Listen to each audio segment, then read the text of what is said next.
like to welcome everybody to the September meeting of the Laconia Zoning Board of Adjustments. As we move through the agenda tonight, I do want to remind everybody we do have a 10 o'clock end of meeting time, so we do have a hefty agenda tonight, so we shall be moving along, as one might say. We did have a couple of housekeepings ahead of time. 1, 2, 3, 4, 5. Michael, you'll be a full voter tonight. Thank you. And until we get a replacement, I got an email from Ori, who was a full voting member, and she is stepping aside at the moment. She's got other things in life that she's ventures that she's gonna be taking on, so she at this point in time decided to leave the board. I see. Okay, so until either you go for the board and want to become a permanent member, or till then, let the record indicate he'll be a full voting member on all issues and things before the board. And I won't mention it again until, okay? Yep. Is that okay with you, Michael? Very good, yeah. Okay. So, we do have a full board tonight, so everything will be as normal. People will be coming and going because they're trying to schedule them in. That's why the room is just set up the way it is, so we can have people come and go as their application is being processed. I do want to remind everybody, we do have that 10 o'clock rule. I covered that. And we did have a poll done where we were trying to decide if we wanted to do Zoom meetings or just do public meetings. And I think the greater majority voted or indicated to themselves, to the planning director's office, that they wish to do a public meeting. Okay? And I'm assuming everybody agreed to that, and Dean agreed to it, the planning director, and everybody but one. And with that being said, we're going to go ahead and get started. Call to order, please. You call this to order, I'll do the roll call. Mike Foote, Here. Roland Mayhew, Here. Gail Ober, Here. Steve Bogert, Here. Mike Delavecchia. Here. Oh, recording secretary. Recording secretary, that will be me, Karen Santoro, and staff in attendance is Dean Trevin, planning director. All right, acceptance of the previous minutes. Has everybody had a chance to review? Any changes, additions, subtractions, corrections, addendums? There being none, a motion to accept as is. A motion to accept the minutes. Second. All those in favor? Aye, passes 5-0.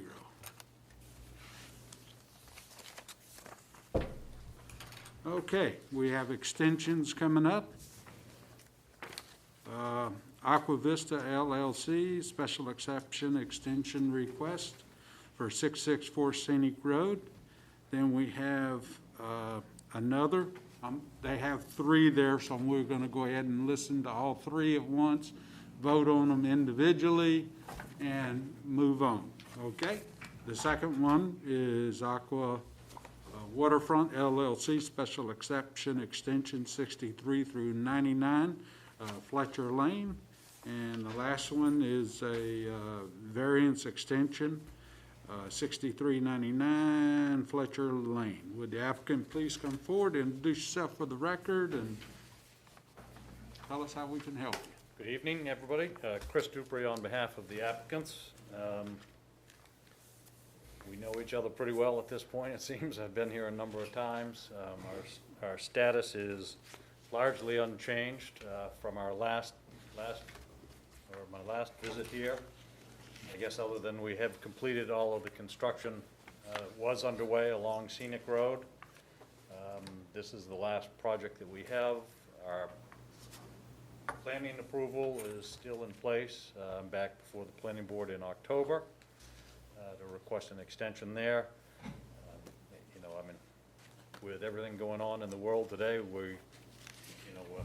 our company-wide put a halt to all new projects when the pandemic first hit, and now, I think I was talking with Dean the other day that, you know, now the real estate market has gone crazy and we don't have stuff to sell, so not sure that that was the best decision, but, you know, we've,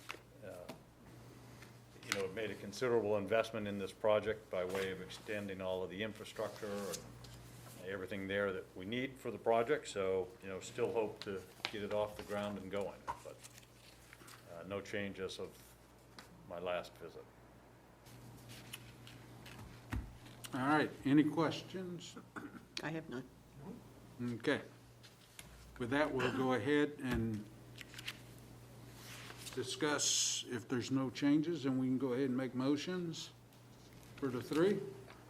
Huh? Public comment. Okay. At this moment, I'd like to open it up to the public and ask if anybody from the public would speak for or against any of the three applications. Please come forward at this time and introduce yourself for the record.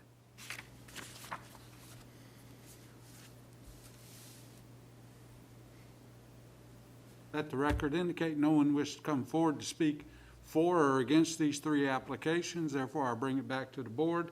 Any last comments or any questions?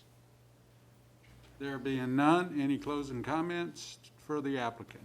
There being none, I'll close it to the public, bring it to the board. I have nothing to say. I mean, I'm ready to make a motion if you're ready All to right, accept one. make a motion. I'm going to make this motion, and it's all three in one motion, okay, if that's acceptable to everyone. I make a motion that we grant extensions to Aquavista LLC for a special exception for a multifamily and a single-family zone for 63 to 99 Fletcher Lane, extension request for a special exception for a multifamily and single-family residential zone, and for 63 through 99 Fletcher Lane, extension request for an area variance. And My Scenic motion. Road? There were 664 Scenic Road, and then 2 for Fletcher Lane. Yep, Okay. yep. And what's the date on the next extension needed? It will be 6 months. 6 months, so January. Okay.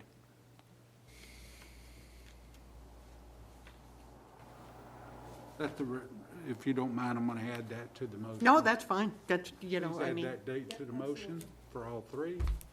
Okay, we have a motion. Do we have a second? Second. Have a second. Any discussion of the motion? Roland, was that you? I'm sorry. Yes. Okay, yeah, I heard a voice. There being none, all those in favor of the motion? aye. Passes. Thank you. Huh? Okay, continuations. Boom, boom.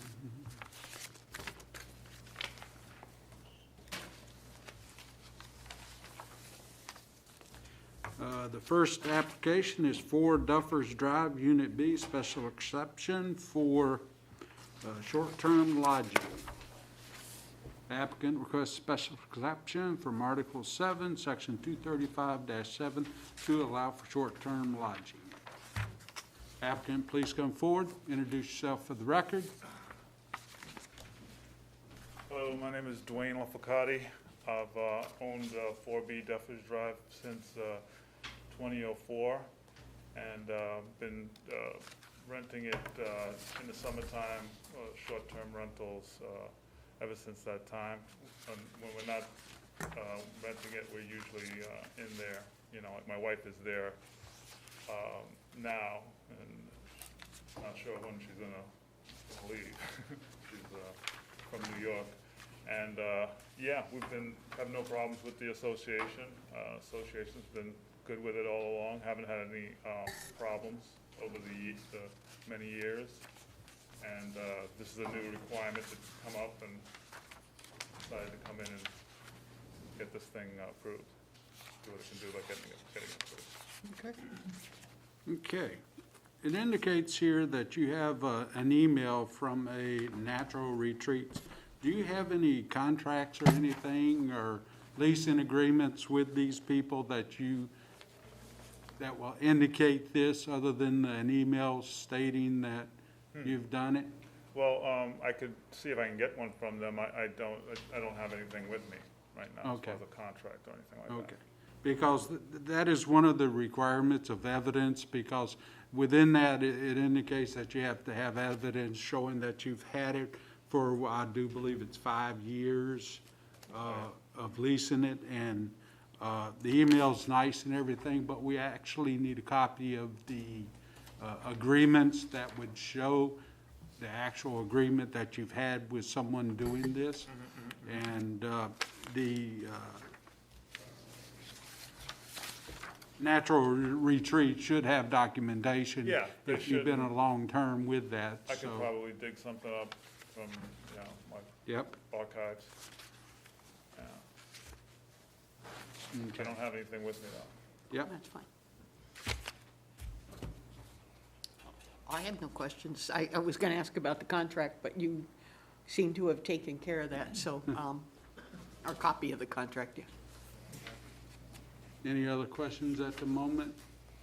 No. What I'd like to do is make a motion that we continue this to the next meeting based on him coming back with the contracts and stuff, so that we have substantial evidence showing that this has really been being used for 5 years per what the, So you need something older than 5 years? the longer the better. Yeah. The longer the better. We won't argue with that, but Okay. I do believe the code says that over the past 5 years, it's been utilized as a B and B. So that would they should have contracts and stuff like that showing that you've made agreements with them Sure. to let them lease it out for you. Okay? Yeah. All right, so we'll put you on the next month's agenda if the Okay. board so agrees, and we'll go with that, and When's- you'll be, When is that date? October 19th. October 19th? Okay. Okay, Yep. cool. Mr. Chair, can I just ask, is it acceptable if we just condition it with a contract?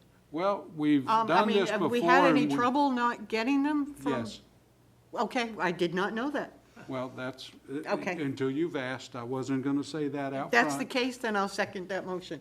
I just, We've conditioned one in the past, and that part of the condition has not been fulfilled as of yet, so. okay, all I right, don't see any reason in continue making conditions that aren't being fulfilled, so that in order to get that fulfillment is by not doing anything until they provide the necessary documentation per the regulations that are being requested. okay, good to know.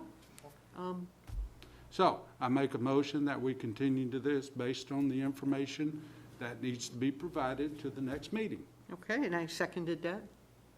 All those in favor? All right. Okay, we'll put you first in the next continued column Okay, for the meeting. Perfect. Okay? okay, great. So, see you in October. Thank you. Very good, Tony.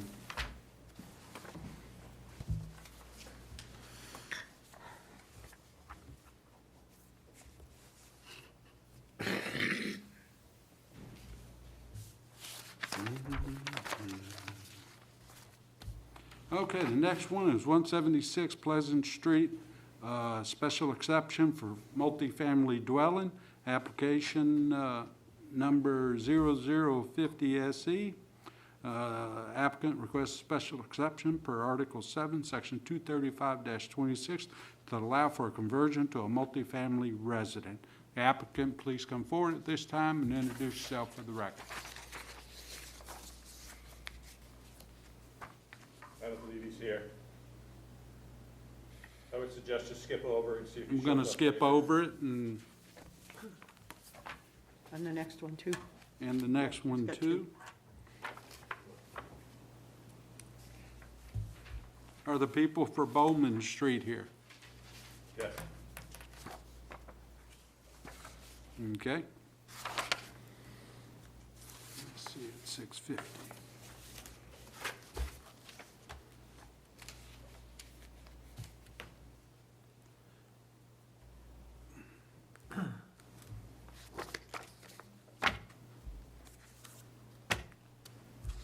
Okay.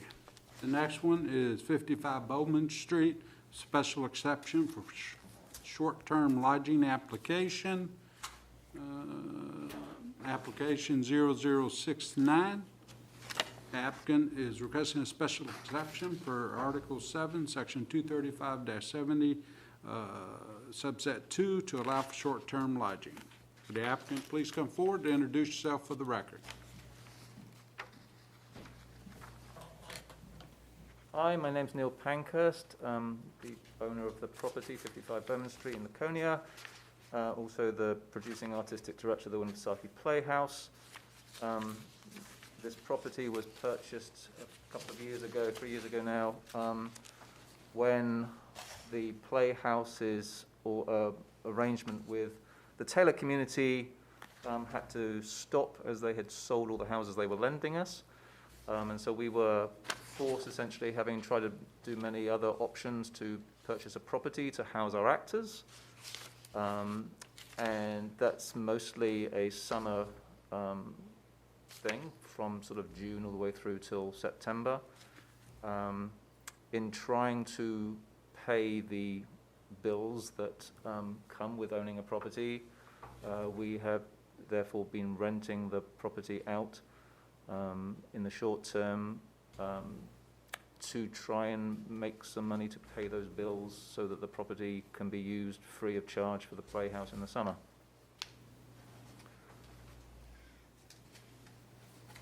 I was under the understanding that this was basically supposed to be just for the Playhouse members and not for a retail business when this was discussed previously.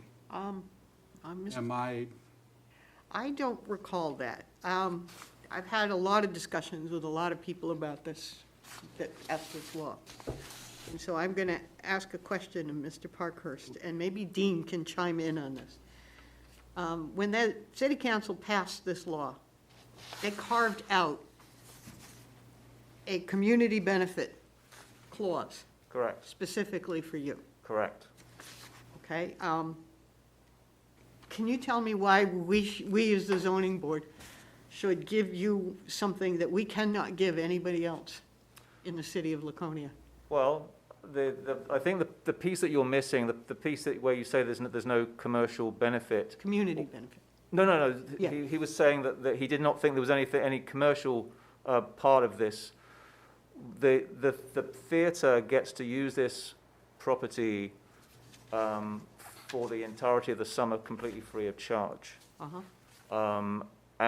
That's what the mayor saw when I stood at this table, this podium several times at council meetings, explaining that if we were not allowed to use this property anymore because we would have to sell it because we could not afford to keep it, then it would detrimentally affect the business of the Playhouse. So all we are trying to do in the time that the Playhouse is not using it is to pay our property tax and pay all the things that, the bills, like the heating bill, the electrical bill.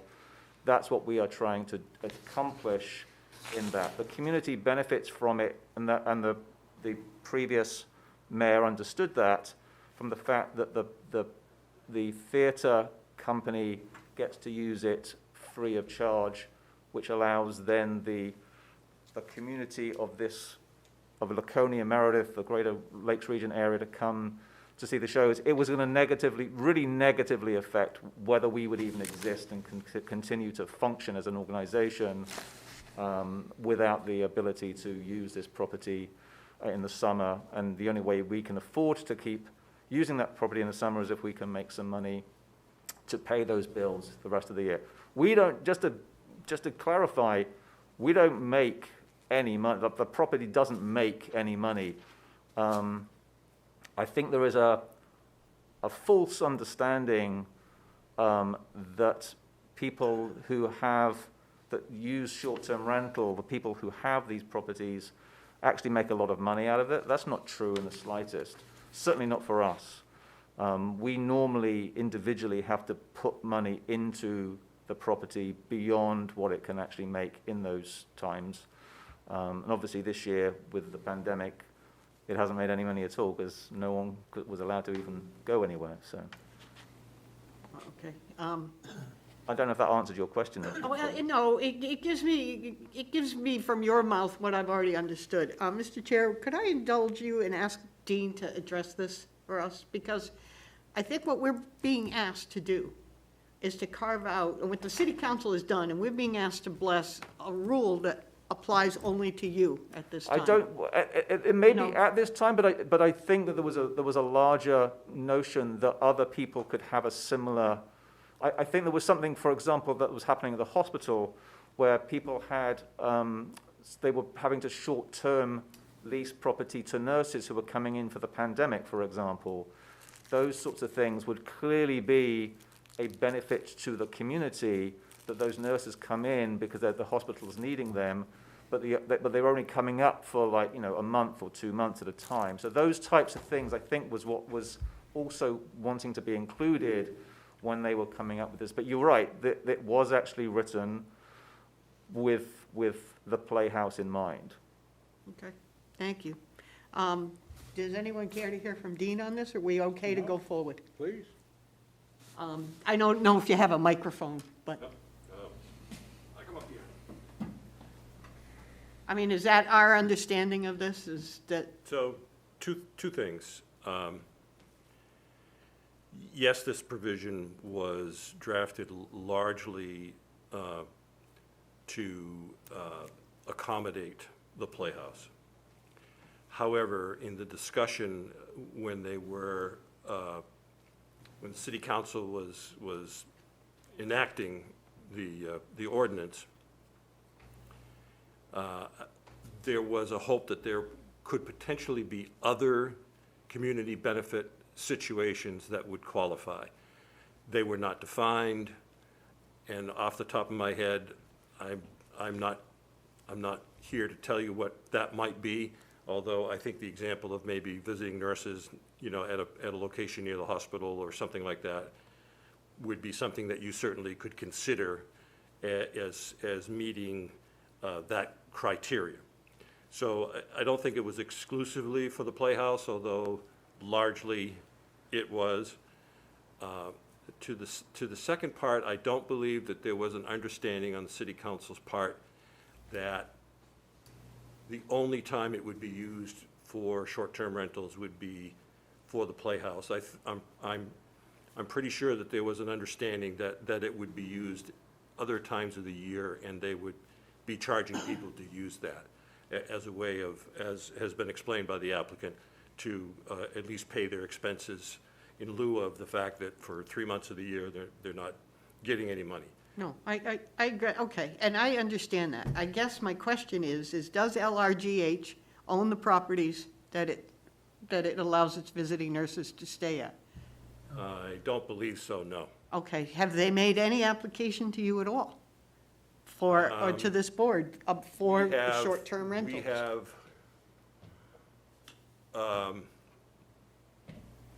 We have one property that was approved for a boarding house that met that criteria before we had this ordinance for the short-term okay. lodging.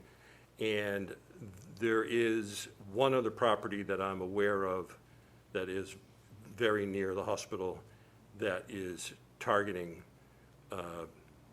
their online presence is targeting visiting medical professionals. Have they made application? They have not made for an Okay. application yet, no. All right, thanks, Dean. But again, if they're renting for 15 days or more, then they're exempt from the ordinance, Okay, which all right. may very well be the case. Okay, thank you.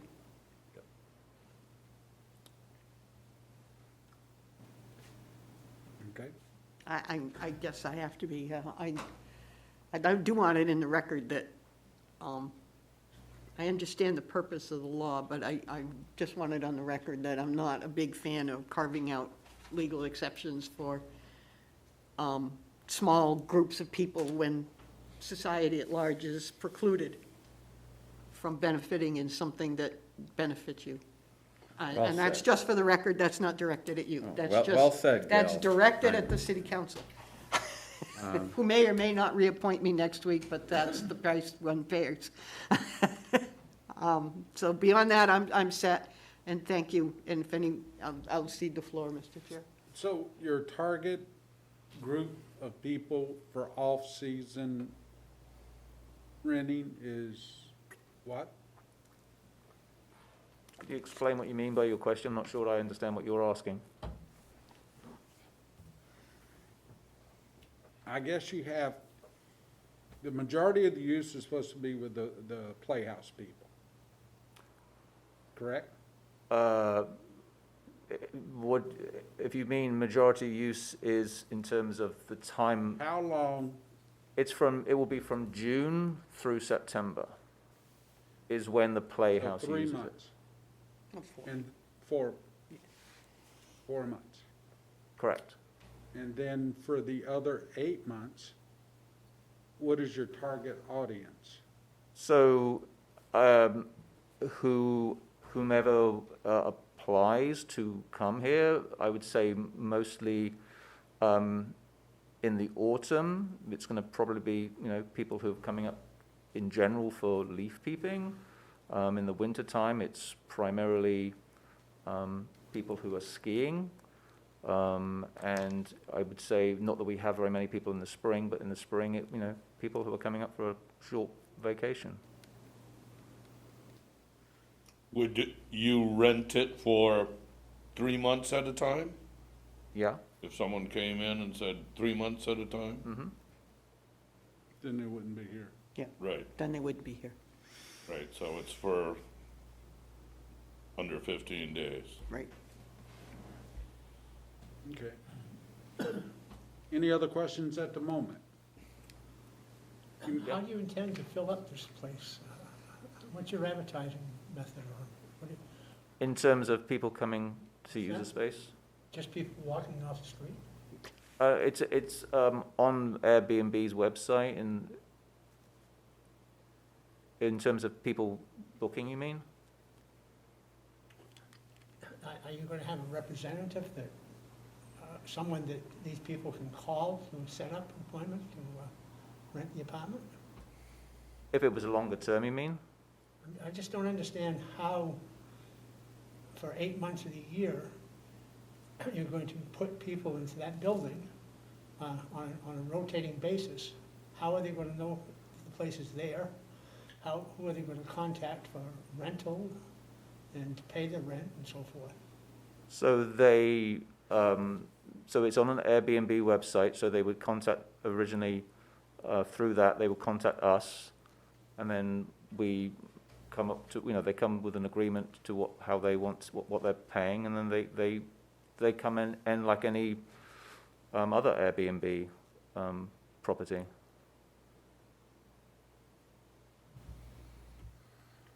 So in July, Yep. Airbnb contacts you and says, we got some folks that don't work with the Playhouse, want to Airbnb this place. Is it open to them? No. So the way that Airbnb works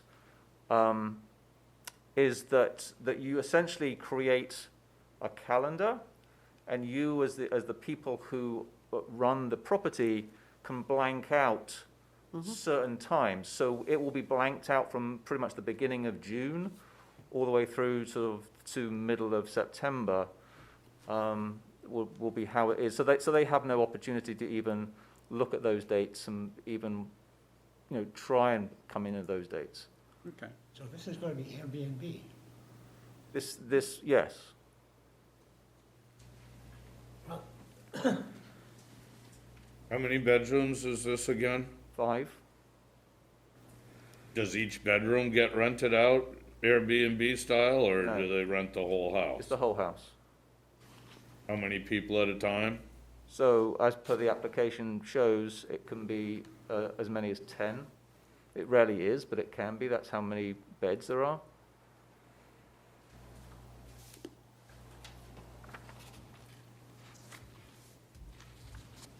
I think this is gonna cause some animosity, because you're getting something that nobody else in the city of Laconia can have. And it doesn't sound fair to me. Maybe you can convince me it is, but I don't think so. Well, I can only tell you that, you know, I stood here multiple times in front of the city council, and that's what the city council decided to do. You know, that's, you know, as Dean has said, that's sort of what was agreed upon and decided upon at the city council level. So, you know, if you have an issue with that, then that's with the city council more than it is with me. Well, the problem is, I've read most of what, just about everything I can about what the city council did that night when they passed that ordinances, and I don't see that, you were given a special exception to house these people for 3 or 4 months, but the rest of the year, I can't find anything in there that discusses the other 8 months. I didn't write the legislation, so I couldn't tell you what is there, you know, what's good or bad about what they wrote.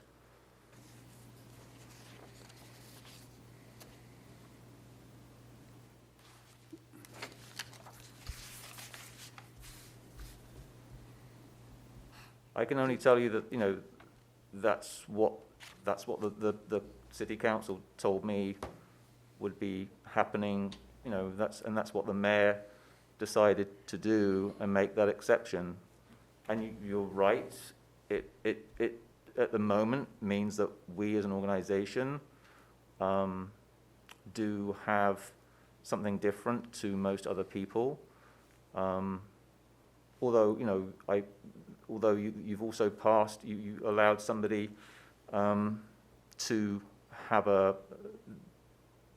exactly what we're asking for in an area where nobody else had, and then and you're right, there was animosity when you passed that. So I don't know whether I'm getting the backlash from that piece of agreement that you had with these people, and I think it was on Longshore. I beg your pardon, but That was the as Friday. soon as this ordinance was passed, we've been following the ordinance to the best of our abilities. Prior to that ordinance, we used the judgment at hand based on the regulations was at hand. Each property is based on its own merit, and that's how we make our judgment. We don't compare your application to anybody else's application, and anybody else's application is not compared to yours. Yours will stand on its own merits, okay?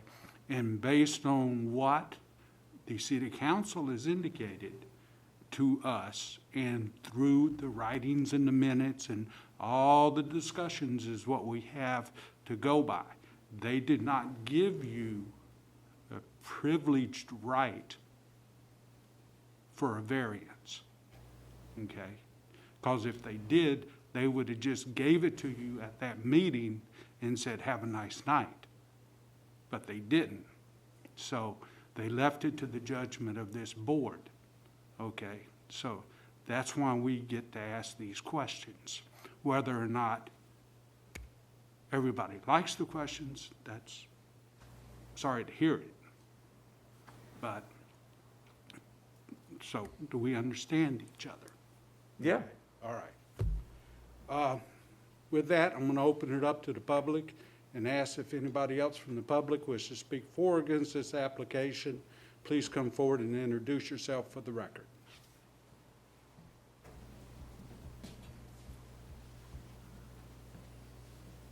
Let the record indicate no one else from the public wishes to speak for or against this application. Therefore, I'll bring it back to the board for further questions. Well, I have no further questions of Mr. Parkhurst, no. Okay. Anybody else? I'm curious as to what the churn, or what the turnover, the expected turnover rate is supposed to be. What's the shortest you can rent a short-term rental? Oh, One night. One night. one night? One night. We actually don't allow that. So the shortest that we allow people to have it is for 2 nights. Oh, well, That's pretty But standard. that's, again, that's something that we've determined. Obviously, short-term rental does mean it could be one night, but that's not what we allow. Okay. Any other questions? I have no more questions for Mr. Parkhurst. Any closing comments? I would just say that, you know, that one of the reasons why this whole thing came up in front of the council was because of a couple of complaints that happened at certain short-term rental properties. And I'm not entirely sure that everybody sort of really understands how a lot of this system works. So the way that the system works is that when a family, couple, group of people come to any short-term rental Airbnb type property, there is a two-way communication after the event in terms of assessment. So they will assess the property that they've stayed in, and then you as a person who's had them in, assess them in terms of, you know, whether they were compliant with all of the rules and regulations. And so the whole notion, not that we've had any problems with any of the people that we've ever had there, but the notion that the properties can become a problem property, I find very hard to understand, because you as the person who is owning the property would just ban those people from ever coming back. And so the notion of these things sort of getting worse and worse, or lots of people coming in, I find very difficult to understand. We have not had a single, and the thing is that people who come to stay with you know that. They know that they're being assessed. You know, I've done it myself. I went to Canada and did the same thing, and we were very respectful of all the rules and regulations that the host actually put into place. So I would just say that, you know, of the people that we've had in the property, we have not had a single problem with anything, and I know this because I'm the one who goes in afterwards and cleans up afterwards. So I would just say that, you know, that the people that we have coming here to Laconia have been very nice people. Okay. Anything else? No, I'm good. No, sir. Not from Mr. Parkhurst. Okay. You may have a seat. Mr. Chair, I understand what Mr. Parkhurst, I understand what's happening here. And I've used Airbnb a number of times. And I've had good luck, I've had bad luck. But there are rules, and it is a marketing tool. I also understand what the city council did. And that is the law as it stands right now. And that's why I wanted Karen to note for the record that I'm not happy with the law as it stands right now, but I'm not empowered to change that. So having said that, I'm ready to make a motion to allow this, but I really want to hear what everyone else on the board has to say. I would like to condition it Okay. with one big fat condition, that if it does pass so forth by the majority of this board, that it is only, that variance dies if the Playhouse doesn't utilize it no more. I think that's fair. And that should be only utilized during the off months. Okay? I know this can be a problem, because we have another place that wanted to use it for winter lodging for folks, and then summer use it as a, what do you call those? Rooming house? Well, no, it was in Europe, they use that fancy name. Hostel? Hostel. Oh, if you're in Spain, they're Now not. they wanted to use it as a year-round hostel. Okay. Okay, so I have my reservations, okay? And in thinking of the neighborhoods that these places are in, a lot of folks didn't buy their houses to have a hotel next to them. Is Okay? that the one on Court Street? And, yeah.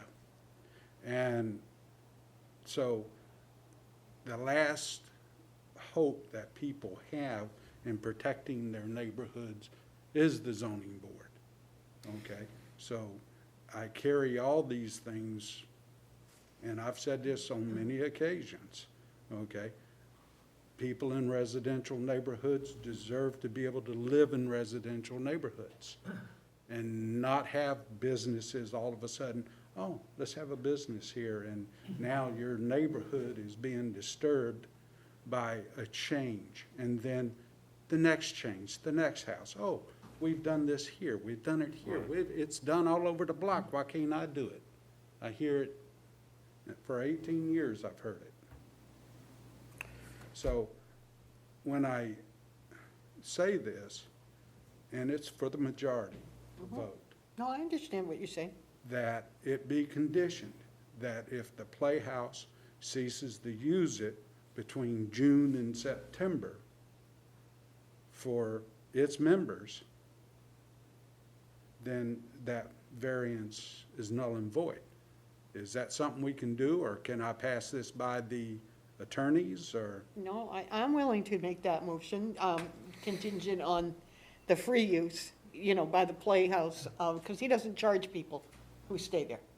He gives it to them for those 4 months, and he's trying to offset his expenses. I understand. And those circumstances, and the key to this, I believe, is what the city council was trying to do, was to provide a community benefit. What the city council has in fact done is left it to this board to decide what in fact is a community benefit. Right. And while I love theater, I also love opera, but you may not.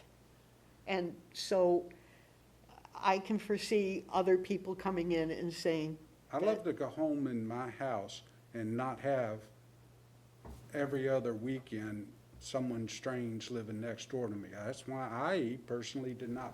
I bought in a neighborhood and not in a business area. okay, and I agree But with that. that's But my opinion. Yes. Has anybody in this room been down to see that house? I know where the house is.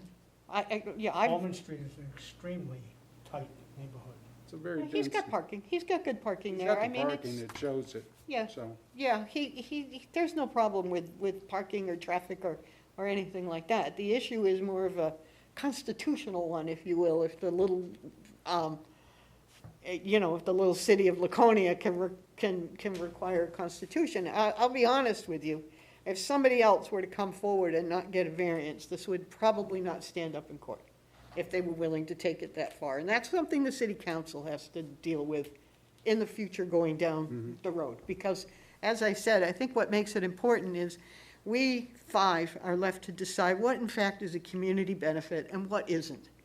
And that's a subjective term, that what benefits what I think is a community benefit may not be something that you or Mike or Roland thinks is a community benefit. And that's kind of where it breaks apart. And that puts a real burden on us as individuals to say, well, I don't think Gunstock is a community benefit because I don't ski.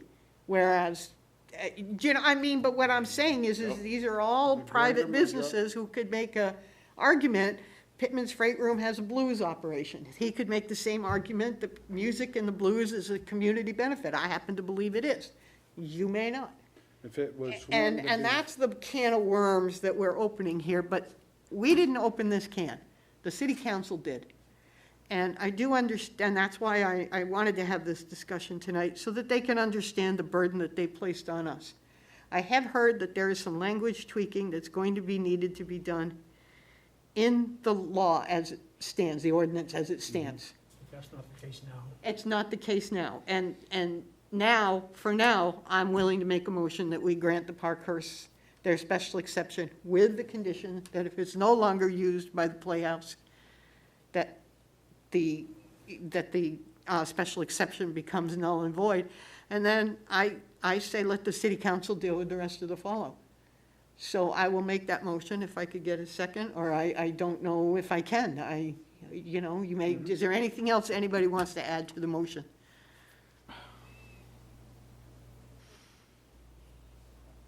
Let's do more discussion. Yeah, I'll jump in here. I understand, because I watched this go through as we were, Okay. in and out of the papers and stuff like that. And starving artist and community benefit, I can see that there. What happens to buying another house and having more artist for that 3 months, and then having another house that can be rented out for the remainder of the year? Well, I would say at this point in Then time, that's a nothing. business. Nothing, but that's not But an what's. LLC is a business. No, it is a business. There's no doubt that it's a business. I'm saying that that's a down the road problem. For tonight, we really have to decide what to do. And as I previously stated to the applicant, that each property and each application must stand on its own merit. Yeah. So he'd have, if the Playhouse were to buy a second building and the arts community grew, because we have the Colonial coming online too. Yeah. Okay? So is that a community benefit? And I have a feeling we're gonna have to decide that down the road, and that's why I'm willing to approve this application, or at least make a motion and vote in favor of it. But again, because I want the city council to understand the burden that they've placed on the 5 of us as individuals to make decisions that may not be a decision that's made in the best interest of the entire neighborhood, which is really what zoning boards have to consider. As I And, stated. Yep. and that's my 2 cents, and again, I'm gonna shut up unless, but that's a motion that I'm willing to make. So we have a motion. Do we have a second? Mr. Chair, may I just, for your motion, just go through the 4 caveats for Yep. special Yes, exception? forgive me. Let's do that. Oh, okay, I'll do that, okay, yeah. That the requested use is specifically authorized by the chapter, and it is, in this case. The requested use will not increase the demand for municipal services. At this point in time, I have to take Mr. Parkhurst at his word that there has been no issues with his property that are extraordinary. We have a police department, we have a fire department, we paid them. So I'm not concerned about that. Any special provisions that are set forth in this chapter are fulfilled, and they will meet the provisions, including the restrictions that we have conditioned on this approval. And the requested use will not create hazards to the health, safety, and general welfare of the public. I don't believe it does in this case. I think it's probably well managed. And I think that condition is met, and then one of the criteria are that the applicant can offer convincing evidence that granting the special exception for this property provides a general community benefit that rises above the financial gains of the application. And Mr. Parkhurst has made his thing that he doesn't make money on it. In fact, he's subsidizing this so that he can have a place to put people in the Playhouse. This is not, at this point in time, a commercial operation for him, although, and that the Winnipesaukee Playhouse is not a for-profit organization. It is a not-for-profit. So those are my 4 criteria. I will add the condition that upon approval, should the Winnipesaukee Playhouse and the Parkhurst in specific, in other words, we're giving this to the owners of the house. We're not giving it to the Playhouse. Okay, so if he ceases being the director of the Playhouse or loses his association with the Playhouse, he's got to do something else with the house. Okay? We're not granting this special exception to the Winnipesaukee Playhouse. We're granting it to the Parkhurst. All right? So Right. So in the condition that they either Based on their relationship. on their relationship with the Winnipesaukee Playhouse. You're actually, it says 55 Bowman Street LLC. Okay, well, maybe it's he's not even the incorporated it people for now, so- but he's incorporated it for liability, and I'm not gonna Right. question that. I understand all that. So that's my motion. So to clarify, as long as there's a relationship with, an active relationship with them for the months of June through September, Correct? specifically. Okay? It can be longer. Yeah, but it can't be Thou shalt shorter. not be shorter. Yeah, Because then you're gonna start renting, because it could be a month, and then you could start renting it out to everybody. okay, I'll Okay, so- go with that. If we're gonna make this special exception, quote unquote, then we need to make sure it's a special condition. Yeah, and If those, it so choose goes through. So that window would be from June to September. okay. Thou can go longer, but not shorter. I mean, personally, I love the Winnipesaukee Playhouse. I Well, I do wish it too. was I busy mean, enough that he could do this year No, I round, would love but, for them to expand you it know, to but- a year-round thing. I you know, mean, but as that's it not what I'm is, saying. from June to September, at the end of September, we can condition it on June 1st to September 30th. And I'll add that to my motion. Okay. So we have a motion with two conditions. Do we have a second?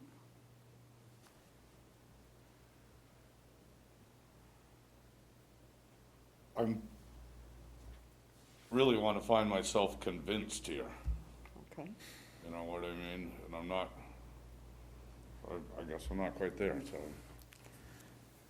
I'm not convinced either. I think we're going, Mr. Parker's gonna buy another house around the corner and start renting that out. That's He's not not what's in front of us, authorized. Mike. What's in front of us is this house I today. understand, What? but I don't agree with what we're doing here. Okay. To give a special exception because he has the playhouse. I can't agree to that. I don't think it's right. Okay. I don't believe it's the location. That's a very densely populated neighborhood. It's a narrow street, and if anybody that's in there, there's not gonna be, if something does go wrong and the wrong people get in and rent, and we have the police go down there, there's no one from the ownership is going to be in the area to come in and take over and do what they have to do. Well, Mr. Parkhurst lives in Meredith. He's not exactly coming up here from Boston. He doesn't live in Laconia, but he lives locally. That's not, I don't see that as an issue. It's the same thing as having a Right. property manager, but, In recognizing that we're talking about this right here, right. but an LLC can buy another house, it doesn't even have to be associated with it. But it would But have to it come goes and, to the It property. goes to the next one. it goes to the No, property. This goes to the property. If they buy another property, It would have to stand on its own right. It would have to stand on its own merit as well. Neighborhood or anything like that. And as I they would said, have to yeah. provide a really good convincing argument, because in this instance, based on the information provided to us, Winnipesaukee Playhouse was the golden, Beneficiary of the, the beneficiary of the community. Okay, well, my motion stands as it was made. Yeah.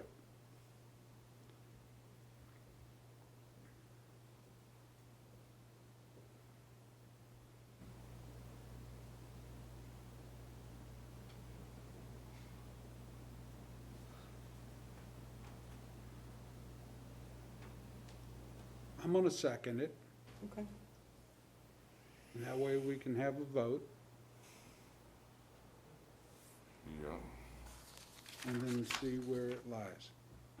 Is that agreeable with everybody? You seconded. I second it. Yep. Okay? So, all those in favor of the motion?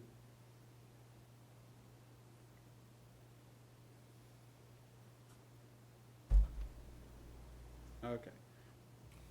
Not in favor is 2. Okay? So let the record indicate that it passes 3-2. By the hair on their chinny chins. Yeah, and let the record indicate that the zoning board is dissatisfied, or at least one member of the zoning board is dissatisfied with the way this law No. was written. I think the 5-year rule is ridiculous, too. It's, Well, it is what it is right now, and understand. hopefully when the zoning board, when the city council gets together to tweak this particular law for matters of legal language, that they rethink this. I tease them. Okay, Okay, Done. good luck, Mr. Parkhurst, and I hope you have a better season next year than you did this year. We hope so.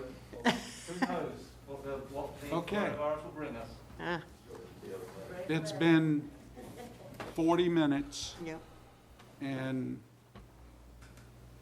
I don't still have, and I got people waiting to hear the application.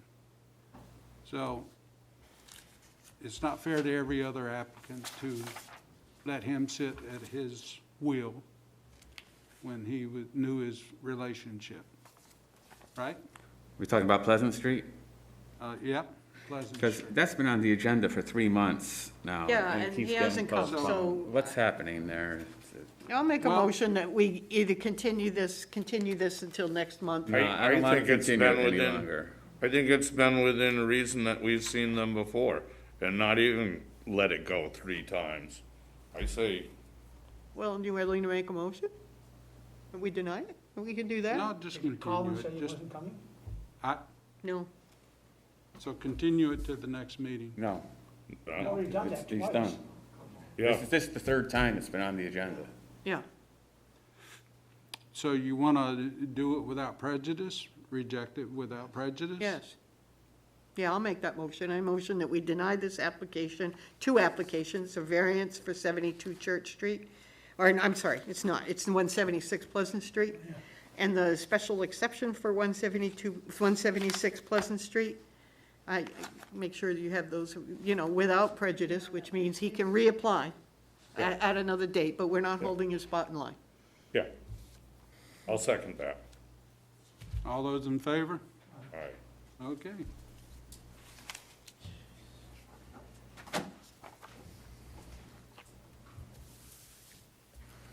So he needs to reapply, correct? He's got to reapply. Right. And, yeah, we just can't keep carrying him because he doesn't show up. Sorry, had to come in, Okay, sir. as we move on, Your jacket?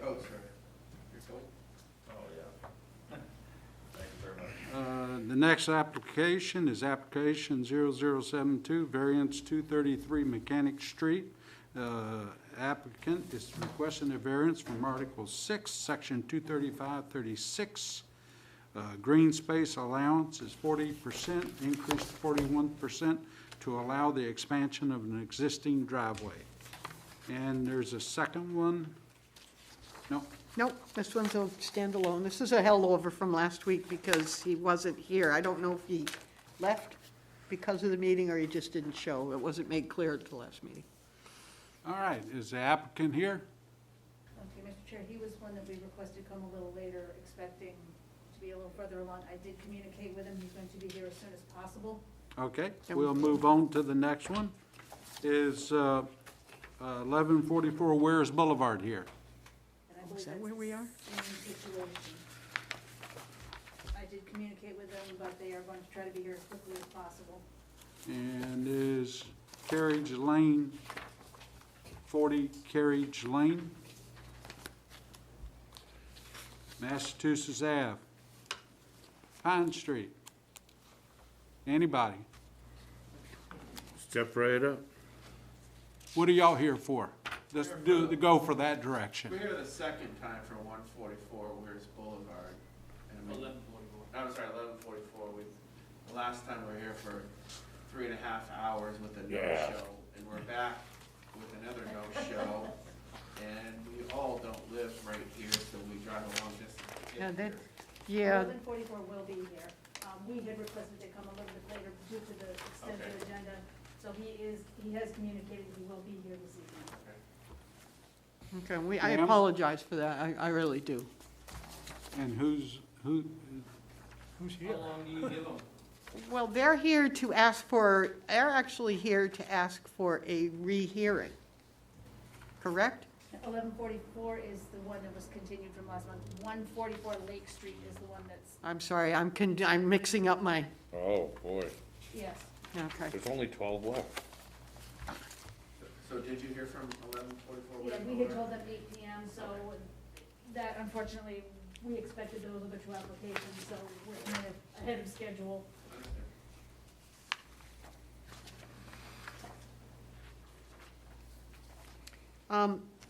Well, we have 233, Mr. Chair, that we could do now and then go back to 144. 233 Mechanic Street, and they're coming late too. Correct, yeah, they're not here yet. Yeah, then, but my last communication was 176 Pleasant said he would be here, so we fully expected to be a little bit later in the evening, so we told some of the applicants come at 8 PM, so we're ahead. All right, Well, About you can do the rehearing. well, we have, that's next in list, 40 Carriage Lane and equitable waiver. That's gonna take some time too. Does Summit Avenue have to be here? I don't, no, that's the last one on the agenda, no, that's the different one, that's a different one. I know, but I'm just saying. we could Yes. take that one up. No, we could, I think we should go in order, but that's the chair's call.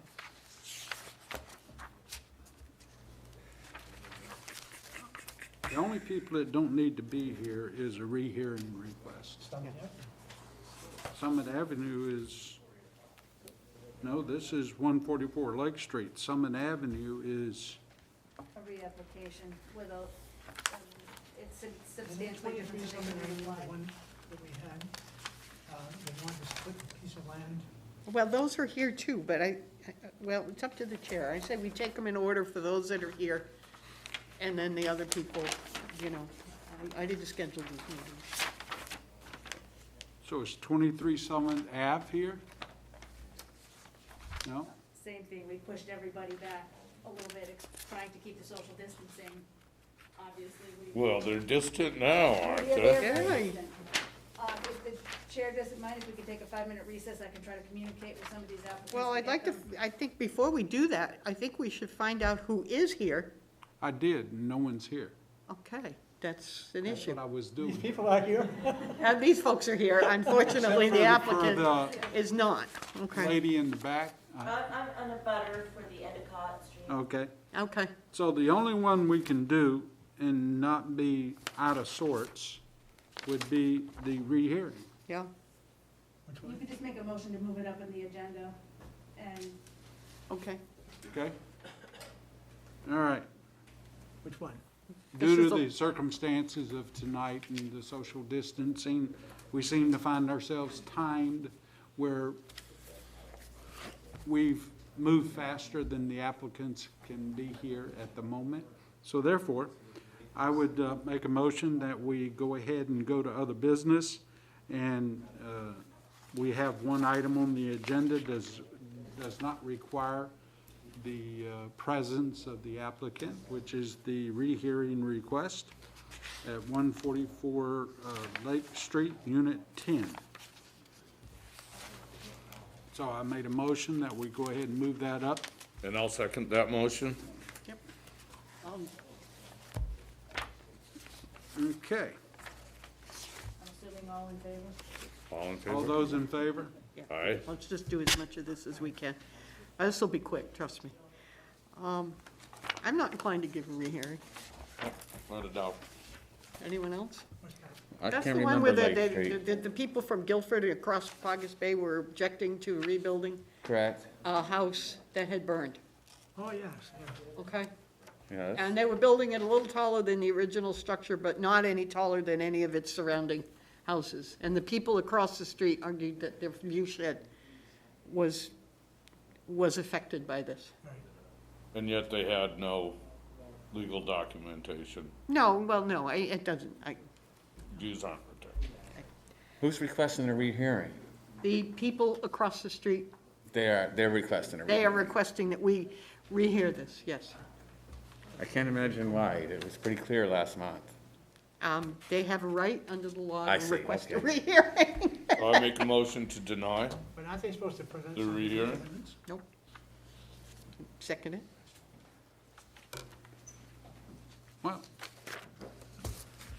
I guess we have a motion and we have a second? Yep. Any discussion of the motion? There being none, all those in favor of the motion? I'm abstaining because I wasn't here for it, so It passes 4-0, okay, with one abstention. That we do not rehear this application.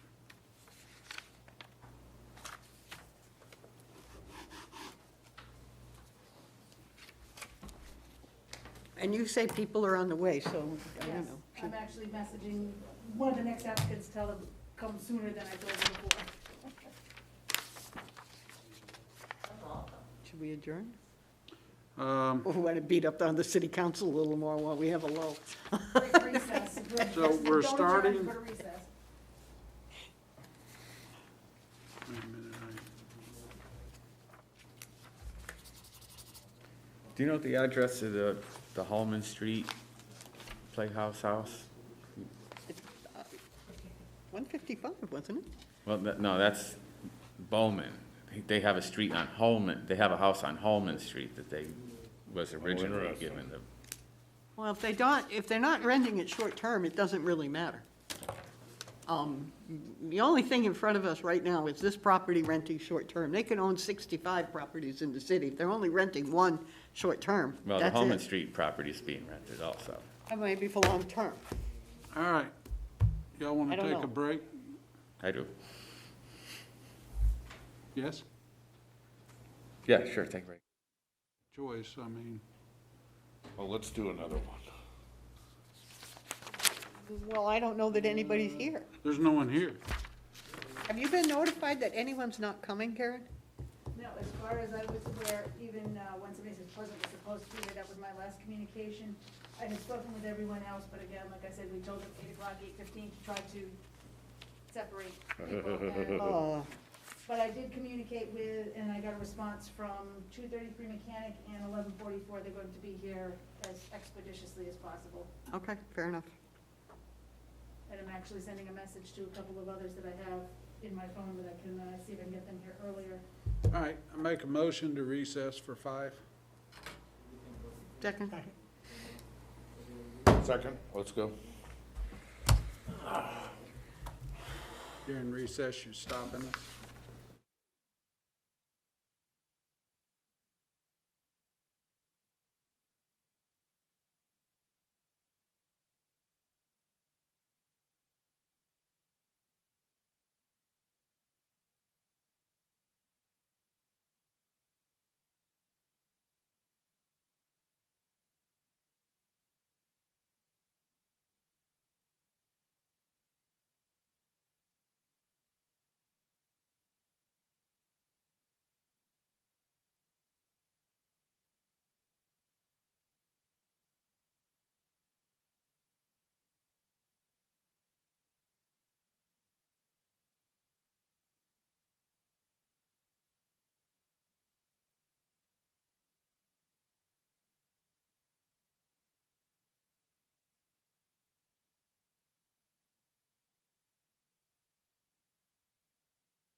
bring us out of recess. Is you ready? I'm sorry, yes. All set. Okay. You want me here? All right. The next application, by the way, for the public, we are going out of the agenda sort, so in order to continue doing the business before the board as the applicants show up. The next application is 0074. It's for a variance. Applicants is requesting a variance from Article 6, Section 235, rear setback to allow for the installation of a dormer on the rear of the house. Applicants here, please introduce yourself for the record. And Hi there. My name is Tim Blanc. I'd like to preface, my wife would like to be a part of this if possible, to FaceTime. She said that was, she talked to somebody and said that was okay or no? Doesn't bother me. Okay, we'll let her rip. Which one are we doing? 144 Weirs Boulevard, it's written right here. Oh, 144. Yeah, he lives in Massachusetts. He owns a property at Unit 3 at 144 Weirs Boulevard. All right. You will have that additional handout You that's good? for this. Yep. for this Ah, application. that's the picture. That's the picture, yes. All right. Okay.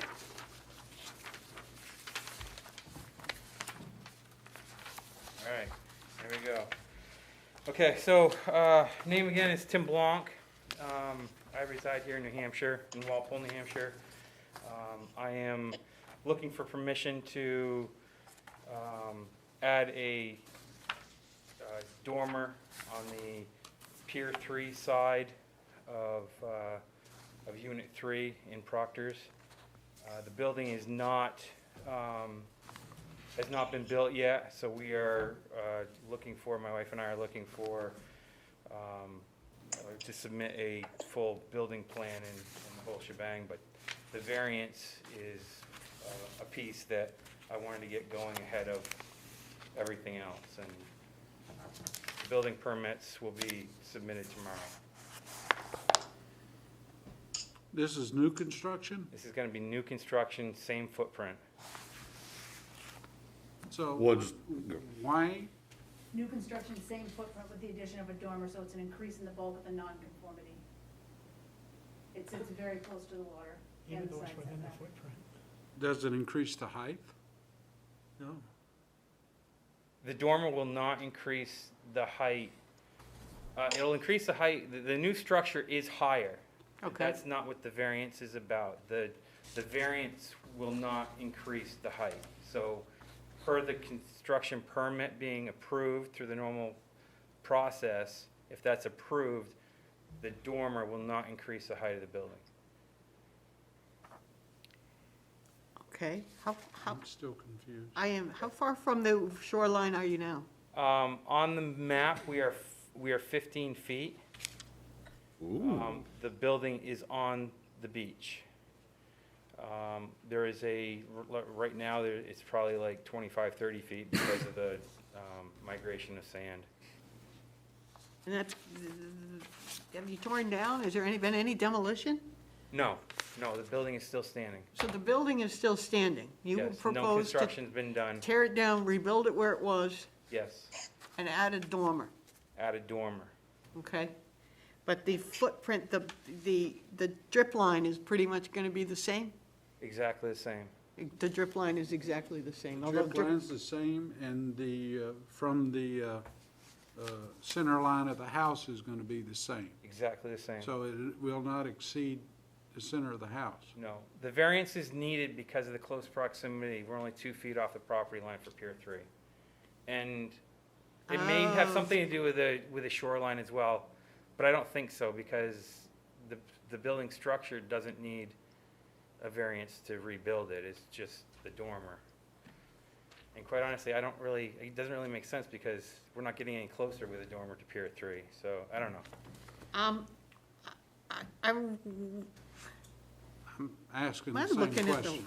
yeah, am I looking at the right thing? We have two handouts here, Sure. Karen. One of them is a map That's 23 Summit. Yeah, this is a. That's a this- different, that's, Yeah. okay, all right, so we have one for this applicant, okay. All right, never mind. This If is- it wasn't for the dormer, he wouldn't need a He really variance. wouldn't need to come here, it's because he's within that 50-foot setback from the water. But He's it's- increasing the living space, which increases, because it's a non-conforming structure, he's increasing the bulk of the non-conformity, so he needs a variance to do this. Okay.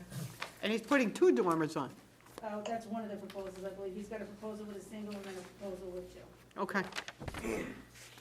Is that a separate application, or is that the? he The hasn't- variance off the beach side, which would be the opposing side, there is no variance needed, so that would be under, well, I'm gonna back up a little bit. Right now with the, it's owner occupied, going into an association. The association isn't going to take effect until January, the first meeting. So it's already met its 70% sale. Oh, so this is a new conversion? This is a new conversion. Okay, all right. And so what my plan is this whole process is being grandfathered in at this point. And then as the association kicks in, it was gonna be into construction, and I'm going to ask permissions to get the dormers passed through the association. So this is kind of like, it gets complicated, but I do not have permission to put dormers on through the owners right now, but they understand what I'm doing and they've got no problem with it. They just don't want to make a move ahead of the association and upset people. The right now- association is formed when 70% of Yes. of them have, Yes. And that's already been met. all right. Yeah, so as of our first meeting, the reins are going from ownership, one person, one family ownership, to the association, which is, all unit owners have a share in the association. Right. Right. How many units are there? I want to say there's like 22. Anna, do you know? It's the old Proctor Cottages, if you're familiar with them. How many total units? Yeah, ownership. 21 units.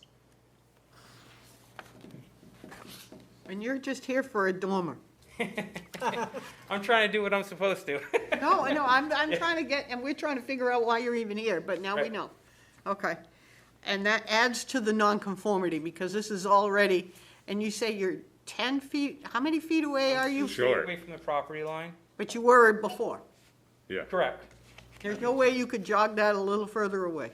Not without stay getting within- DES Not and stay involved. within the footprint? Not Okay. to stay within the footprint. So Right. you're caught between a rock and a hard place. Yeah, I'll do So- whatever you need me to do. This whole building is in a nonconformity, then he would need a separate, another variance for the other dormer?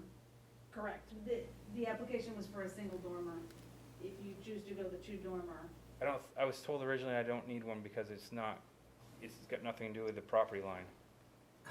Do any of the other units need to come before us? for the same I'm the reason? first candidate. I'm the No. guinea pig. We don't know if there will be 21 dormers in our future, is what you're saying. That's, I don't, So the way is- the way I understood it is the only reason I'm here to get, to work on this variance is because I'm in close proximity to the neighbor. you know, So it's a If side I may, setback? I may be wrong. It looks like a side setback. When you look at it, it's right up against the line. it is, okay. Okay, so we're adding the dormers and it's in the side setback. Yes. Okay, now Alright. it's starting to come. Yeah, Okay. yeah, Okay. the mud's slowly. getting a little clearer, yeah. If you put the dormer on the other side, would it be in the setback? No, That's why it's only for one, I guess. but then he'll be back here with another variance, asking to set the one up on that side. So, Well, I Well, don't no, if think we I need said, one, if do we I? said, if you just use the one you don't need a variance, then he would be back Yeah, asking for yeah, it. yeah, yeah, So yeah, he's just got it. being proactive instead of after the fact. Oh, I see what you're saying. So only one of these dormers, if you put in 2, needs a variance. Right. Correct. Correct. And really what you're doing here is you're increasing density, because I'm reading your application, Yeah, and you have added bedrooms. And I presume that you're gonna go through, when you do your building plans, that you're gonna go through and make that all code compliant as, because the number of Gonna go through bedrooms, I plans believe, review, it's gonna go determines through a lot of. demolition. I've got demolition, DES ready to go, I've got all the paperwork Is- ready to go. There's no, foundation in that building right now, is there? So you It's gotta on go to piers. the It's on piers. go Correct. before the Heritage Board with the demolition, because it's No, over 50 years old? Yep. Dean is shaking his head. Too small. Too small. Oh, okay. God bless you. Yeah, I know, I know. Thank you. Oh, no, we gotta save those nuggets. All right, any other questions of the applicant I think at this time? Well, I do have one question on the property map, and I don't know, have you seen this? Which building is yours? I'm looking at. Right next to Pier 3, so it'll be Well, up. both, I see two buildings next to Pier He's 3. number 3, he's the one closest to the water, He's the one closest to the water. correct? Okay. So, and you're keeping it a one-story building. It's going to appear as a one-story building with 2 dormers on it. Okay, and you're not going any higher than what this photograph shows. Yes, I am going higher than that. But that's that not what- an issue for the zoning, for the, Correct. okay, I see what you're doing. Is it the house behind the tree? Yes. Yeah, okay. Okay. Is that sand or is that snow? Snow. Cool. Well, sand and snow. My structure is surrounded by sand. Yeah, It's on the that's beach. a sweet Lucky piece you. out there, you What's think? that? What's that? Lucky you. Right? No grass to cut. Right? Ooh.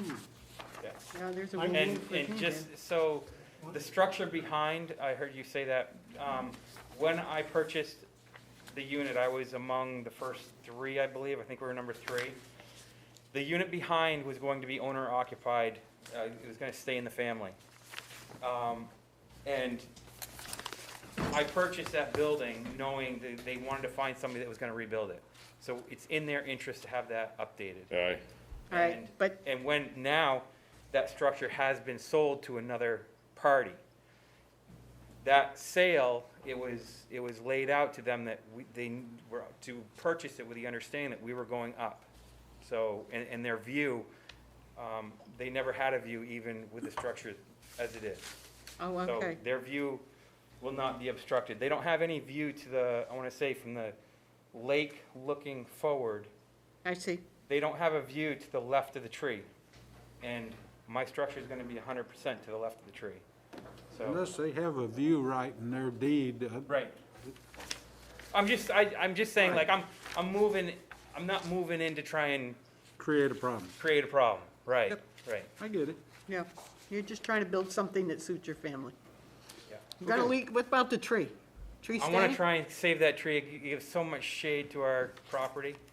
Yeah, okay, I'm gonna do the best I can. okay.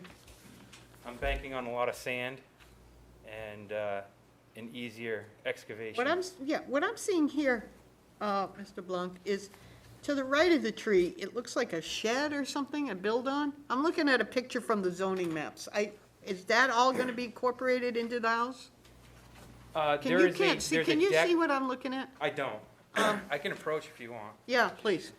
I'm just, if you go to the page that we're all looking at, see, this is at a different height. Is this a shed? No, this is That's a the page, I 100-year-old know that. structure. This is all one. This is all one? Yeah, Oh, I yeah, see, yeah. okay.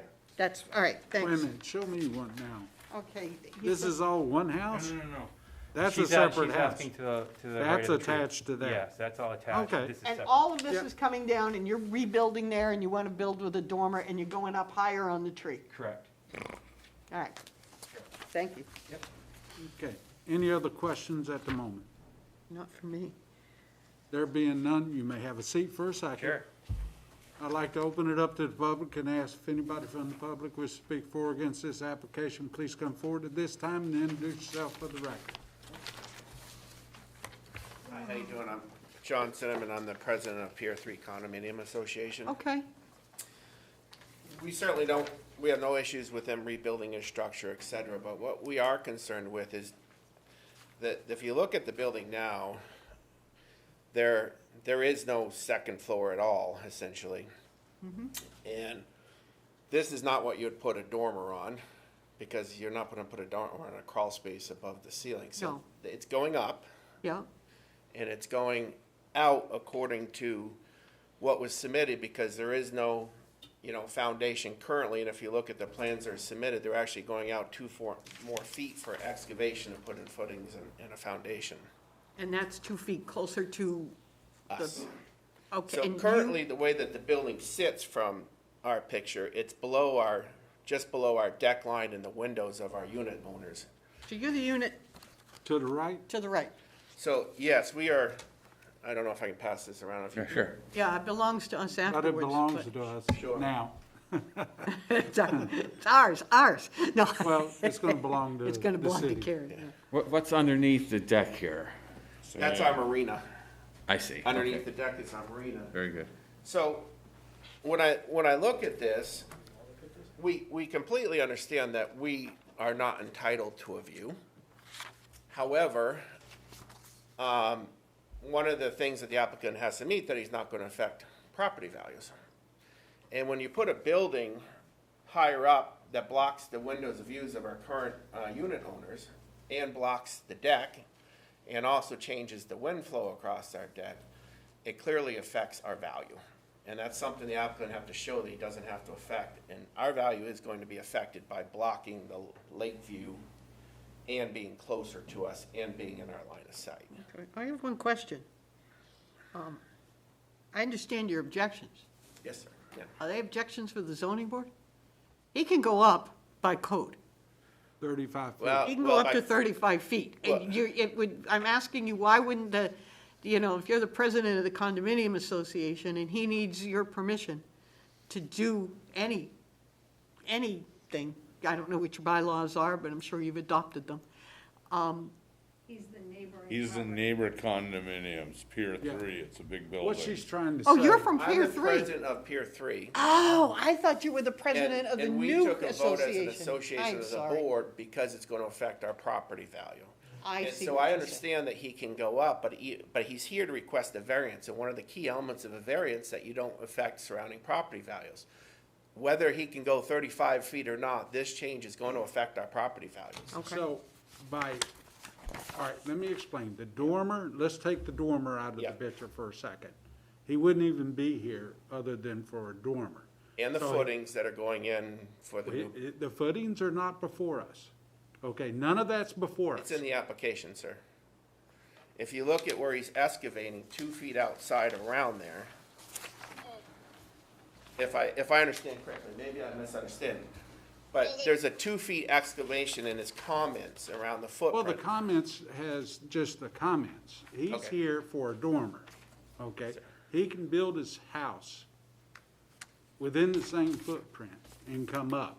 If they have to do a little bit to get in to do the same house, and please, Dean, correct me if I'm wrong, that is suitable as long as it's returned back to its normal thing.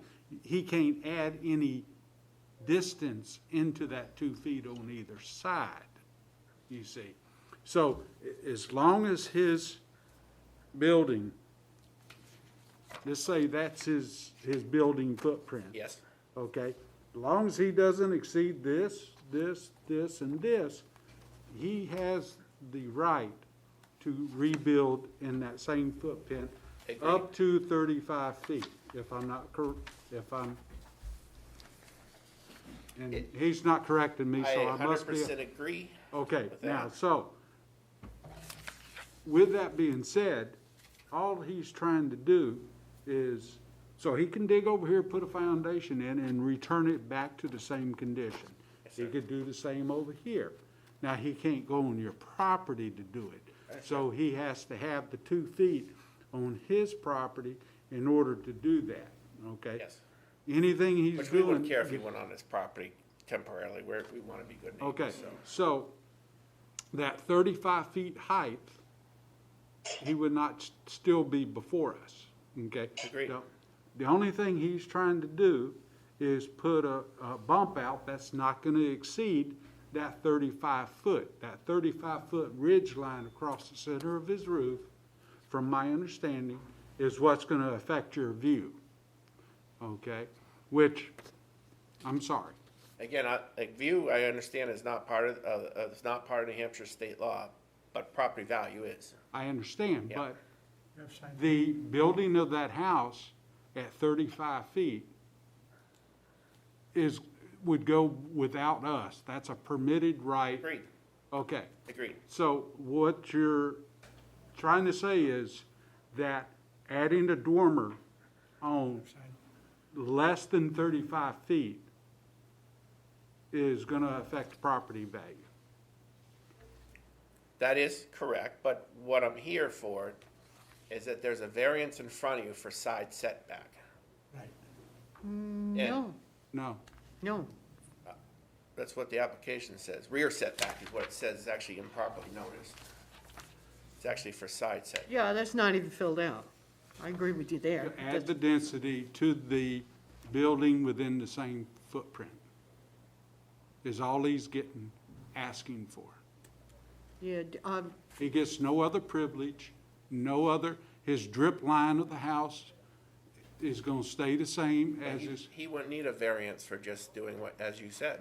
he only needs a variance for the Whole dormer. house, that house is in the side setback, Correct. and that's why he's here tonight. If that side of the house was not in the side setback, he would not have to be here, and he would be able to put his dormer in place based on permits and whatever satisfaction that the city planning department would require. Yes, agreed. So, I'm sorry, go ahead. No, please. We're we're here for, well, I thought, maybe I misread that, but I thought it was an area variance for a side setback, but I guess I got that wrong. You're here for a dormer, fine, but it's still a variance, correct? That's correct. It's a And there's variance for five a dormer. criteria that you must meet. That's correct. And so it's already a non-conforming property That's correct. that we're adding more non-conformity to.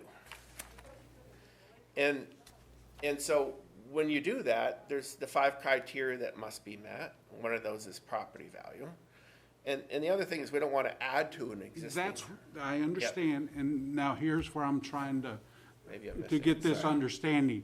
How will this affect the property value if it's not exceeding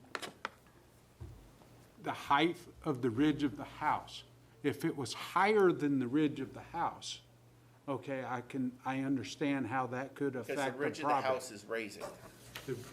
The Yep. ridge of the house he's raising, he Yep. has a right to do anyway.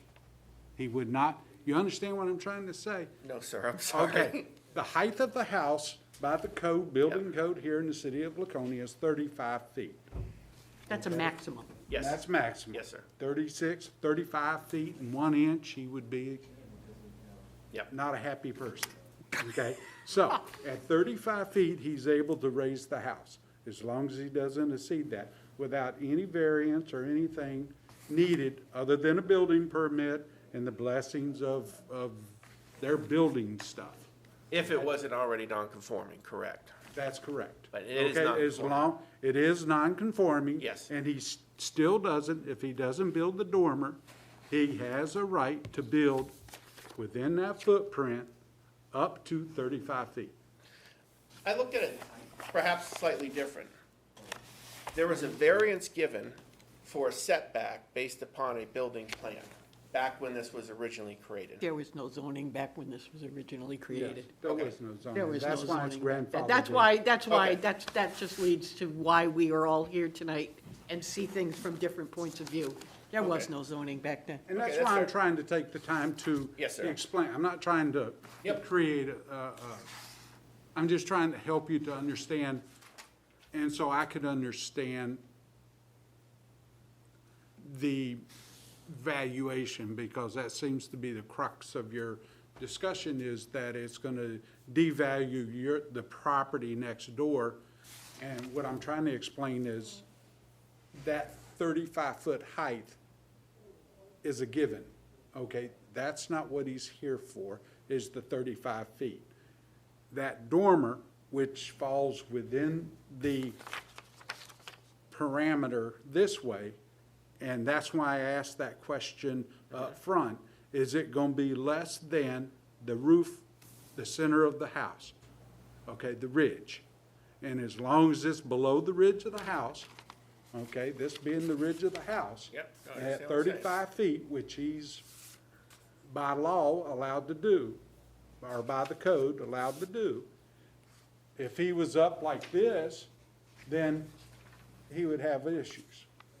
But as long as he's doing this number with it, then he's here because the mass of the house, the density of that portion is changing based on what the technician told us, okay?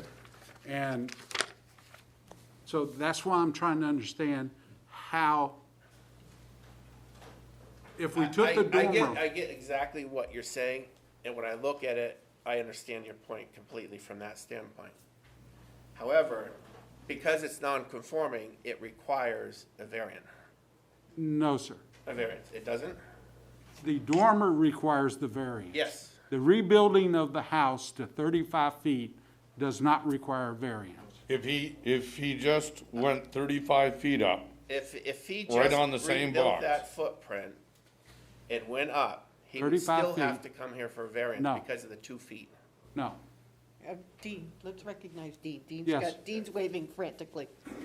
Because the Dean is our zoning administrator, so. I'm on zoning boards too, I was anyhow, so yes. Oh, okay. This one? So let's not talk about the 35 feet, because it's really not applicable here. All right? Okay. So he can rebuild the house and put a different pitch roof on it. Okay. So if he did a 12-12 pitch, it would be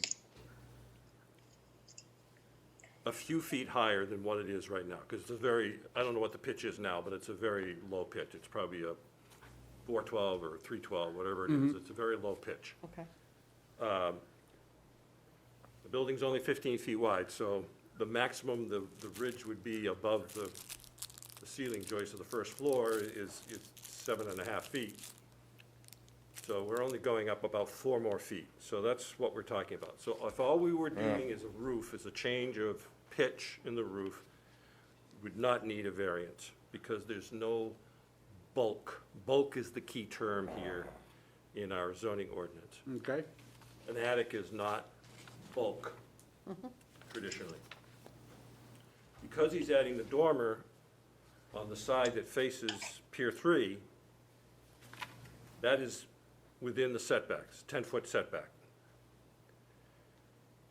So he's got 2 feet now. You On a get another vertical plane, 7.5. right? Okay. The entire dormer would be in the setback. So he needs a variance for the dormer because he's increasing the bulk, the living space for the dormer. The other side does not require a variance because he's out of the setback by the time you get to the other side of the ridge. Okay. Okay? So that's what it. And that is really is our big concern, because where you look at the roof now, even though it's a 2-foot setback, as you raise that roof up, more of the roof is now encroached on our property. Not on our property, but closer to our property line. So you're increasing how much space is indeed on the nonconformity. So you're expanding the nonconformity that already exists by allowing more space to be closer to our property line. And so that's exactly my point as I was making. If he was to be building up on this unit, even at 35 feet, we'd be here for a variance. You have to. It's already a non-conforming property.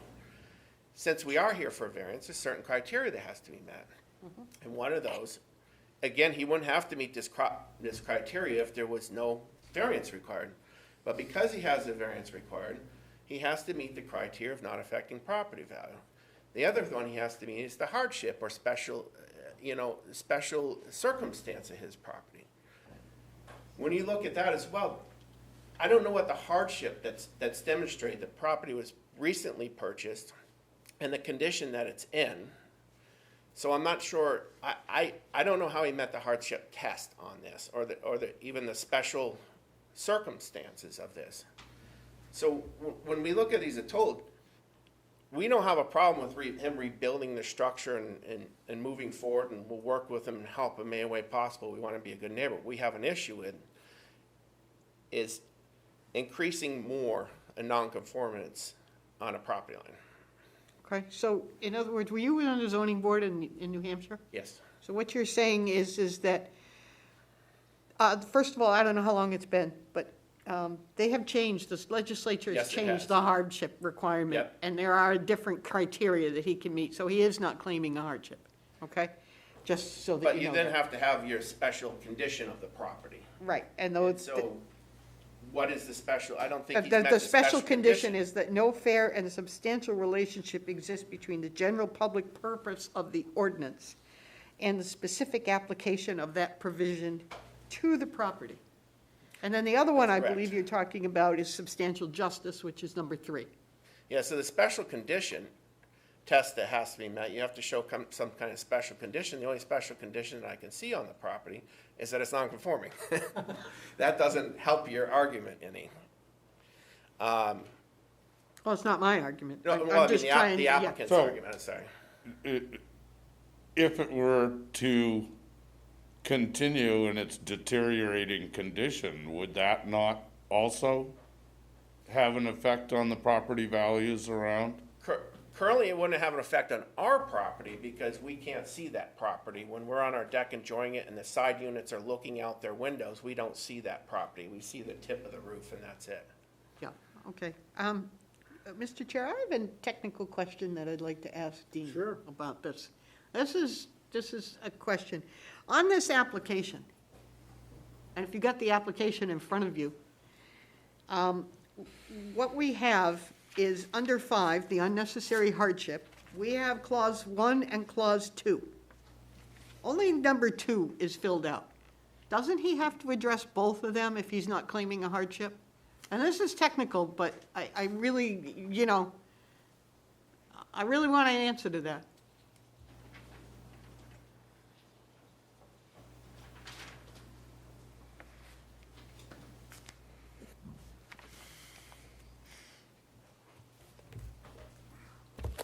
Do you see what I'm talking about, Roland? Yeah, but it's not in at all. Yeah, this one is blank.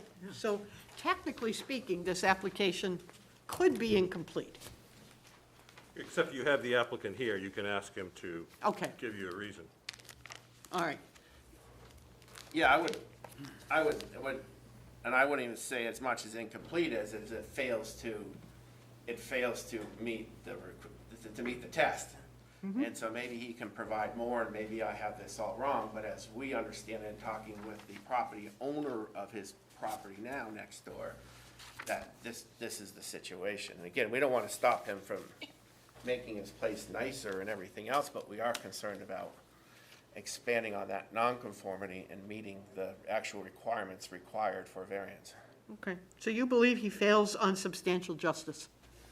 I believe that. I don't expect you to I memorize believe one. that he fails on a special condition of the property, which is the higher level test. Yeah. He hasn't even met that yet. Okay. Thank you. Thank you. Mr. Chair, we got any more questions for him? I didn't understand what his objection is now. So you're not really objecting to the dormer, you're objecting to the whole expansion. That's correct. And your argument is that it fails under the unnecessary hardship. And it also fails in the sense Under that substantial you're justice. expanding on a non-conformance. Okay. Okay. Is there anybody else from the public that would like to speak for or against this application? Please come forward at this time and introduce yourself for the record. Tim.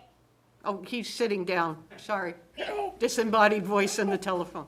Can I say something? Not yet, hold on. Okay, let the record indicate no one else from the public wishes to speak for or against this application.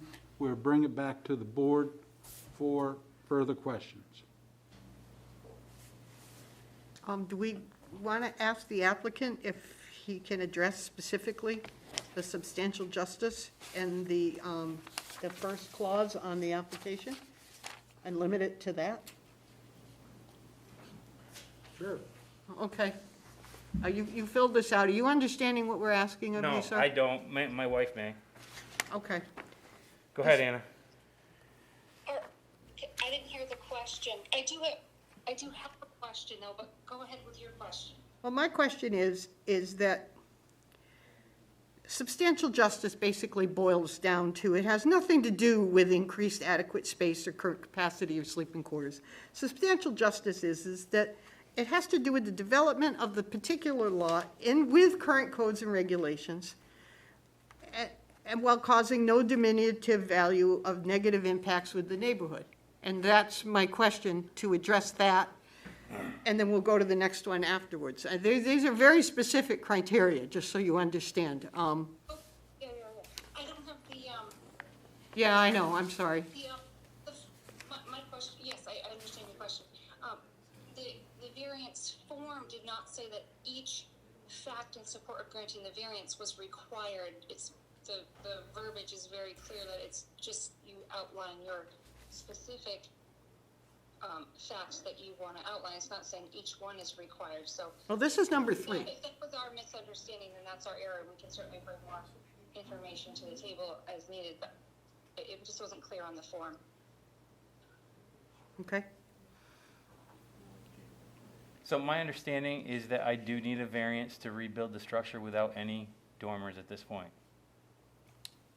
That's a zoning department call. Because I if don't- that's the case, then I understand. If that's not the case, then if I wanted to go up to 35 feet or whatever it Or is, change the 30 pitch feet, of the roof. it wouldn't change his view one way or the other. Okay, I see And what you're the saying. difference between the height of the structure that I would like to build at, if you add a dormer, you're looking at approximately 5 square feet of loss of view, which is going to attribute to being able to see the Winnie sign versus not see the Winnie sign from across the bay.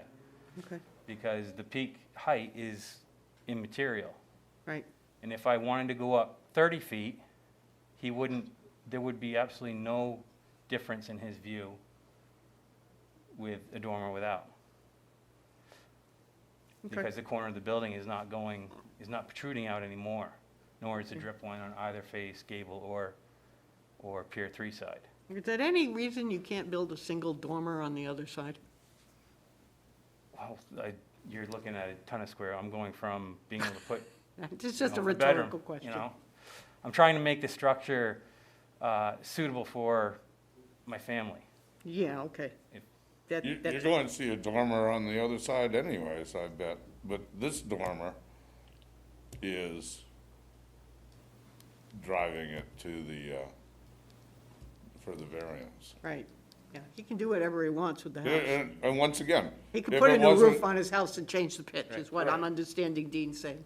yeah, if it goes up in a steep pitch, you can go to 35. And it wouldn't change the view, whether. I see what you're saying. Okay, And I guess my next question is, if I need to get a variance to rebuild, the point that you made was, at a certain point, the structure needs to be rebuilt.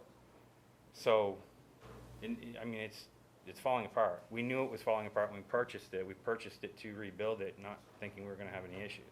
okay. So, It's, yeah.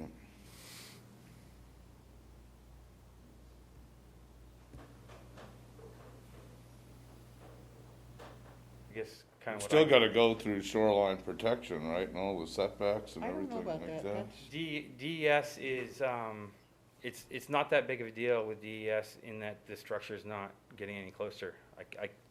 I would never get the footprint bigger. Right. Right. I would never get a deck on there.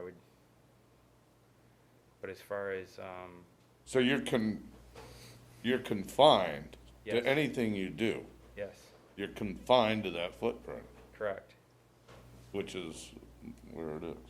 right. Okay. I, So what would the house height be with the dormer? With the dormer. Let's settle that first, and then Yeah. let's see where we Yeah. go from there. Yeah, so we're, at the back of the structure, we're 18 feet 7 inches. Where about the pitch? We're at 10, 12. So the center of the house So would it's be, not, the elevation's not all just in the roof system. I'm also bringing the foundation up out of the ground to get out of the flood zone. well, the elevation of the house includes from the dirt up. So Yes, yeah. that's what I need So- to know is what is, 18.7 at the rear of the structure from dirt to peak. Is that, Oh, okay. that's the new one with the That's dormers? that's new, yeah, the dormer's not gonna change the So you're elevation. only gonna be up 18 feet? We're gonna be up 18 feet, 18.7. What is it currently? I wanna say it's 11, it's in the 11 area. And all the other structures, not to change anything, all the other structures in the area, they're all, they're between 16 and 21 feet Okay. elevation. so you're just wanting to go up to 18 feet, 18.7, 18.7. Okay. which I don't think is, I think it's very normal. I'm not trying to No, go any higher than the needs of getting headroom on 2 floors. and the dormers will help you get headroom on 2 floors. Yes, Or a and dormer. I've gone to the extent, so Patrick Clausen, his interest is not to make a gigantic structure, and for me to get the headroom that I need, I've got engineering drawings of floor systems to, my floor systems are gonna be 2x4 that are reinforced so that I can maximize my elevations at both the first floor and second floor to try and meet the headroom that I need. Okay.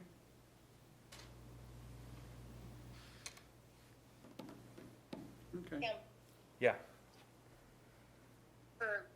for fire code. Oh, we're not here to discuss that. You'll go through Yeah, that. no, They'll it's put you nothing through to your do. paces. yeah. And this is still coming up for site plan review, correct? Correct. They don't have the permit, they don't have it yet. You don't even have any, Correct. Just building permit. just building permits, okay.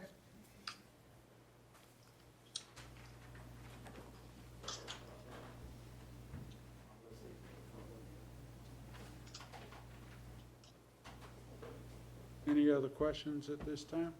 No. Any closing comments? No, I don't, I think you have a real good picture of what we're trying to do. Oh, I have a very good picture of what you're trying to do. What I'm trying to wrestle with is the objection. Okay. You all set with me? Yes, for now. Yep. You had a follow-up question?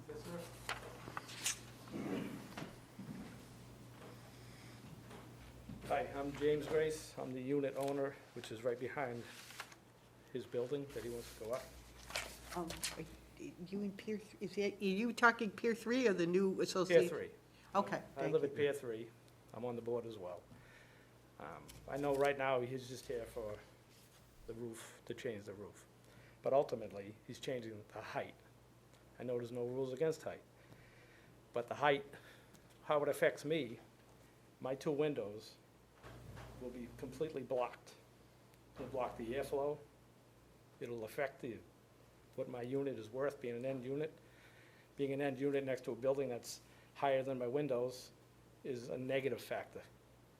I have added pictures so you can see exactly how it affects, if you care to look at them all. But you understand, we can't control that. I know, I just want you to Okay.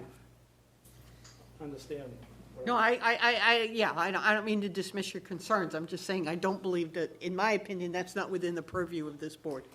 Right, I know the height doesn't matter, I know view doesn't matter, but property value certainly matters.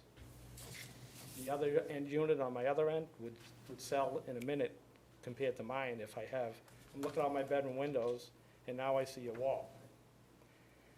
So the windows being open, the way the air flows, fortunately, I have the unit where it cools my building off every night beautifully. Also keeps the bugs. There's no bugs on my porch because of the breeze. Once that building is built, that breeze will be gone, and it'll be very detrimental to. Okay, I'm gonna give you these, once you submit them through to us.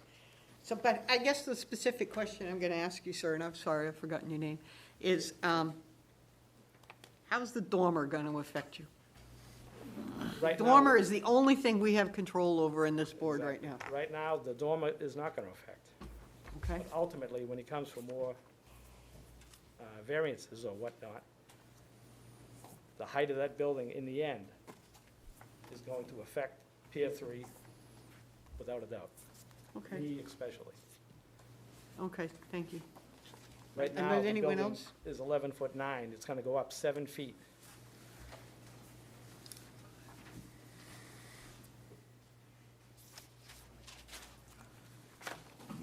Okay. One last question, sir. One last thing in closing again. You know, the thing I'd like to make clarification on is, I know we want to speak about the dormer, and if he had that dormer, the fact is it's not a question about just the dormer, it's a question about a variance. And meeting the criteria of a variance, whether it's a dormer, whether it's a height, whatever it is. Again, if it wasn't a dormer and he rebuilt but went 20 feet higher, we would still be here for a variance because it's a non-conforming property for the setback. It would still be required. So it's not just the dormer. Any change to that property on that property line is going to require a variance. And since we're here for a variance, it's not just the dormer. It's whether the applicant meets the criteria for a variance. And property is our big concern, which is one of the 5 must-hit criteria for accepting a variance, is it does not affect property value. And 2, that again, our other arguments, that there's a real hardship or a real need that must be growing up to 2 floors and blocking our view, and is that substantial justice compared to the special circumstances of this property. So I guess I just ask you to urge you to look at it. It's not just the dormer. It's does he meet the criteria for a variance, whether it was the dormer or the dormer and the height, et cetera. Okay, and just so you understand, our planning director has told us that the only thing we're here for is a dormer, that we can't stop anything else. I understand, but what I'm getting is whether it's a dormer or a height, that dormer is affecting 2 different issues that we've raised, and it's a variance. So you're not approving a dormer. What you're doing is you're approving a variance, and that variance must meet these criteria. That's all we're suggesting. All right, thank you. One other thing, whether it matters or not, Patrick Clausen, he's the son at Proctor's Lakeside. When he was interviewed in the Laconia Sun, he had said that no exterior modifications will be allowed. It should look like this in 50 years. That's what his I don't know who he is. I don't so know it who he doesn't- is or what that means. This was part of the approval when it was approved to go to an association versus, during the conversion process, there was criteria that he had to meet. That was one of the things that was stated. Okay, I just That figured has I'd no throw that out bearing. there. that has what no we do. bearing on us. That Agreed, but- you'd have to challenge probably in court against the association. From the association, yeah. that's not us. That's not us. We're only here for the dormer and what's not allowed by our Yep. code. Okay, thank you. Okay, thanks. Thank you. Okay, that's it with the public, that's it with closing comments, that's it with everything. So I'm gonna close it to the public and bring it to the board for discussion and questions. No, I can't do that yet. I'm gonna bring it back out. Dean, these are questions for you.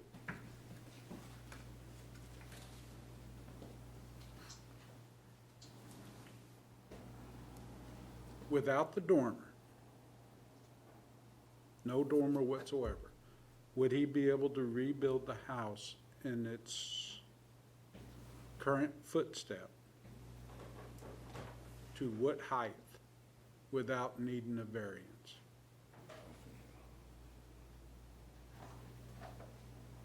He has to maintain the exact same footprint. So Right. it's 15 by 28, I believe is the number. Right, The footprint has to be in the same location that it is now. right, Otherwise, it loses its nonconformity, and New Hampshire DES is going to have an issue. So Right. those two facts are constant regardless of anything else. To add a foundation and lift the house so that it's out of the flood zone, I can't give you an exact number that would be allowed. right. But from our standpoint, a full basement would not be allowed. That would require a variance. So a couple of feet or even 3 feet of foundation to raise the house out of the flood zone, although this particular summer and fall, we don't have flood issues on the lake, but there have been times. So then you'd have, say, 1.5 feet more than what it is now. You'd have your 7.5, 8 feet for a normal one-story structure. And then if you did a 12-12 pitch, you'd be another 7.5. So whatever that Yep, comes up to be, which I think is close to the number that 18 indicated feet. it Yep. would be.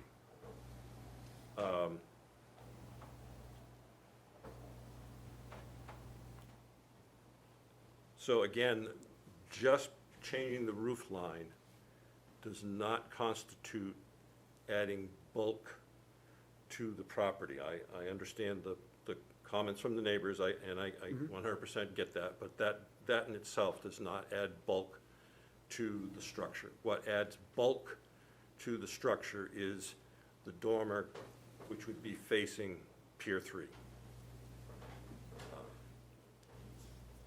No dormer, no variance needed. Dormer could be on the other side. There would not be a variance needed because they're out of the setback by that point in time.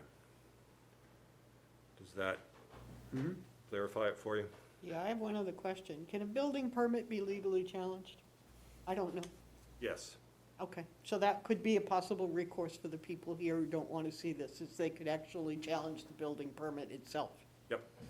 Okay, and our only purpose here is to decide whether he can have a dormer on that side, if a permit is granted by the city. Correct. Okay. Because we're not granting the permit, we're not granting anything. a permit, we're only We're granting just- him a variance, should the city give him a permit. But we're not issuing a building permit unless it conforms to what you decide. No, we understand that we Yeah. understand.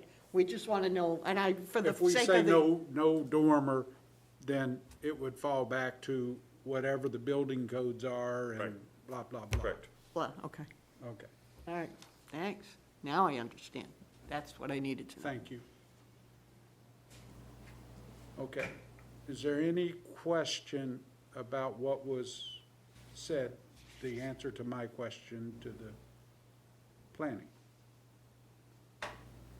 Okay, there being none, I'm gonna close it to the public and bring it to the board for discussion. I got it out of my system. I understand completely I now really what it is think he's we're doing voting due diligence in trying to keep the building as low as possible and getting usable space. He says he's doing a special 2x4 floor instead of a 2x10 floor to save 6 inches of space. And, so he's trying. And if you look at the picture that he has here, the dormer is not that much square footage additional to be blocking the view. If Pier 3 wanted that view so bad, they should have all chipped in and bought that property. There's, I don't know, 30 units in that building or more. They could have bought the property to protect their view. I believe the applicant is doing all he can to make usable space for his family, and the hardship is he has to use the existing footprint. And that he's in a flood zone. And he's what? In a flood zone. Okay. And I don't know if that's insurance determined or not. That is. Yeah, insurance companies through the federal government determine what's a flood zone and what isn't, I believe. Yeah. Okay. Could you imagine what the resident or owner of that building thought when they built Pier 3 back in the day? Well, Dad, yeah. I had an aunt that lived there. Them That's back not in front of windows us would now. become useless, Right, exactly, and their view was gone. right. Difference. Because they're built, I'm assuming from looking at the pictures, both sides are real close to the property line. Yeah. Mm-hmm. So, Lots of pretty pictures. any other discussion? There being none, I'd like to entertain a motion.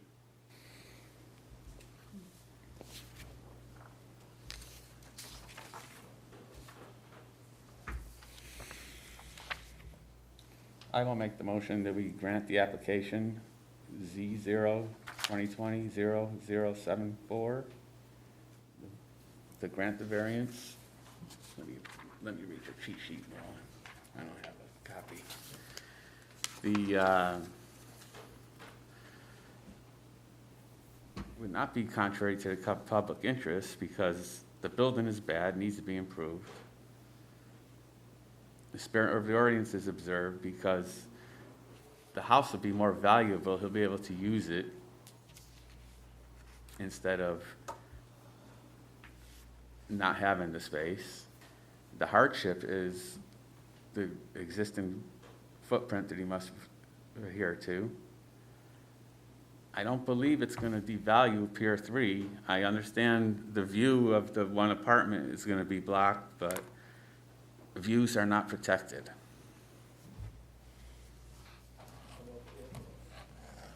And the use of the property will not change, it'll still be a residential area, and we'll improve the area. Okay, we have a motion. We have a second. I will second that motion. We have a second. Discussion of the motion?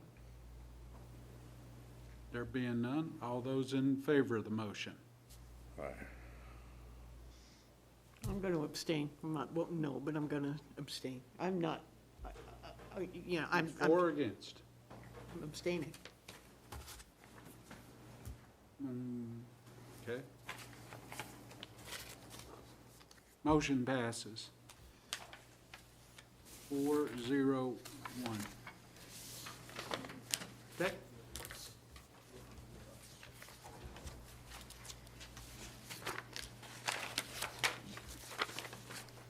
Okay. Going back to the top. 233 Mechanic Street.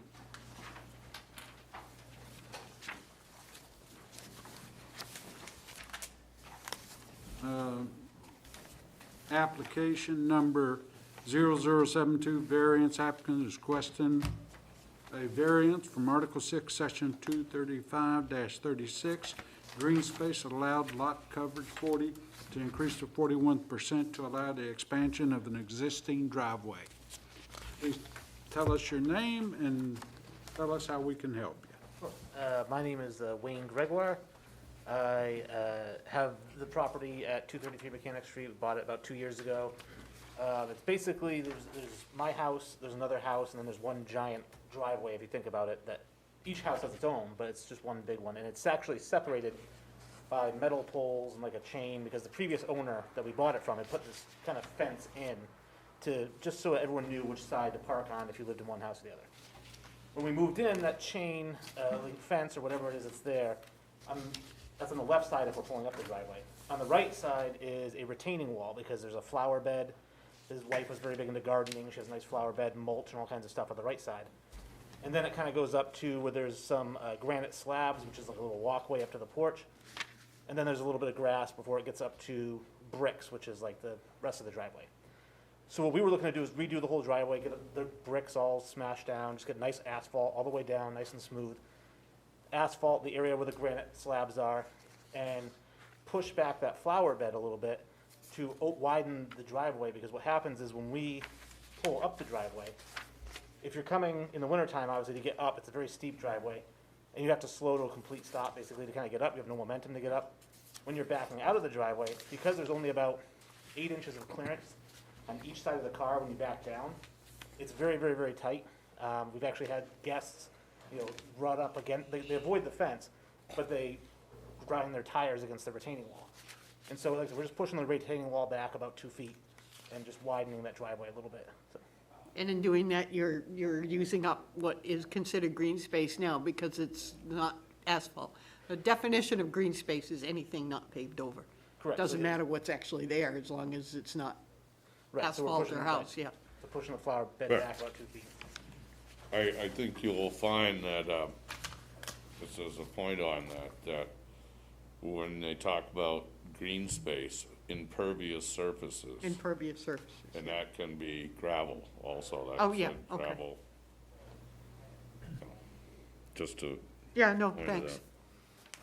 And you're just going 1% over Right, that's what's allowed. They figured out the percentage, I wasn't exactly, so I guess they said that. They figured, you guys figured that out, Karen? Yeah, myself and Wes Anderson, the Director of Public Works. Oh, okay, thanks. Yes. In your deed, and in your next door neighbor's deed, there's nothing that's saying anything about easements in there? Nothing that I know of. It looks like the previous owner, where he put the separation, he actually left himself a foot of his own property. So I guess you can't go you can't go right up to the property line. So he left himself a certain amount of space. So our property actually goes a little bit past the fence, but our driveway is kind of restricted by the fence. We're gonna leave the fence in? We're gonna leave the fence in. Yeah. Any other questions of the applicant at this time? I don't have any. You may have a seat for a second. I'm going to open it up to the public and ask anybody from the public who wish to speak for or against this application, please come forward at this time and introduce yourself for the record.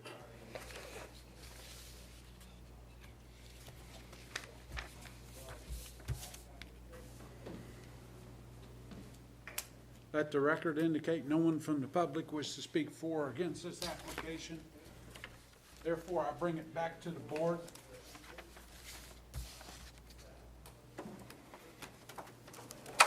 It's pretty simple, 1%. We could live with that. Yeah, as long as it doesn't get any bigger, I mean, I'm willing to go with this, I just don't want to find out that the driveway got a lot wider than what's planned, so, The only way it could go wider would be closer to the house, but yeah, or deeper. what he's,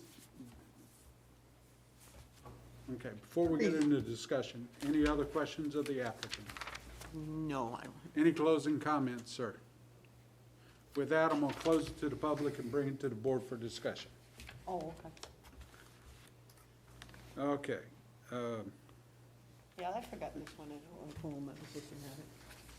looks straightforward, makes sense. The way it jogs out and stuff, doesn't exceed the house. Yeah, I drove by it, it is quite the pitch, I didn't go up into the driveway, but I did drive by it, and I see what he wants to do, and it does make sense.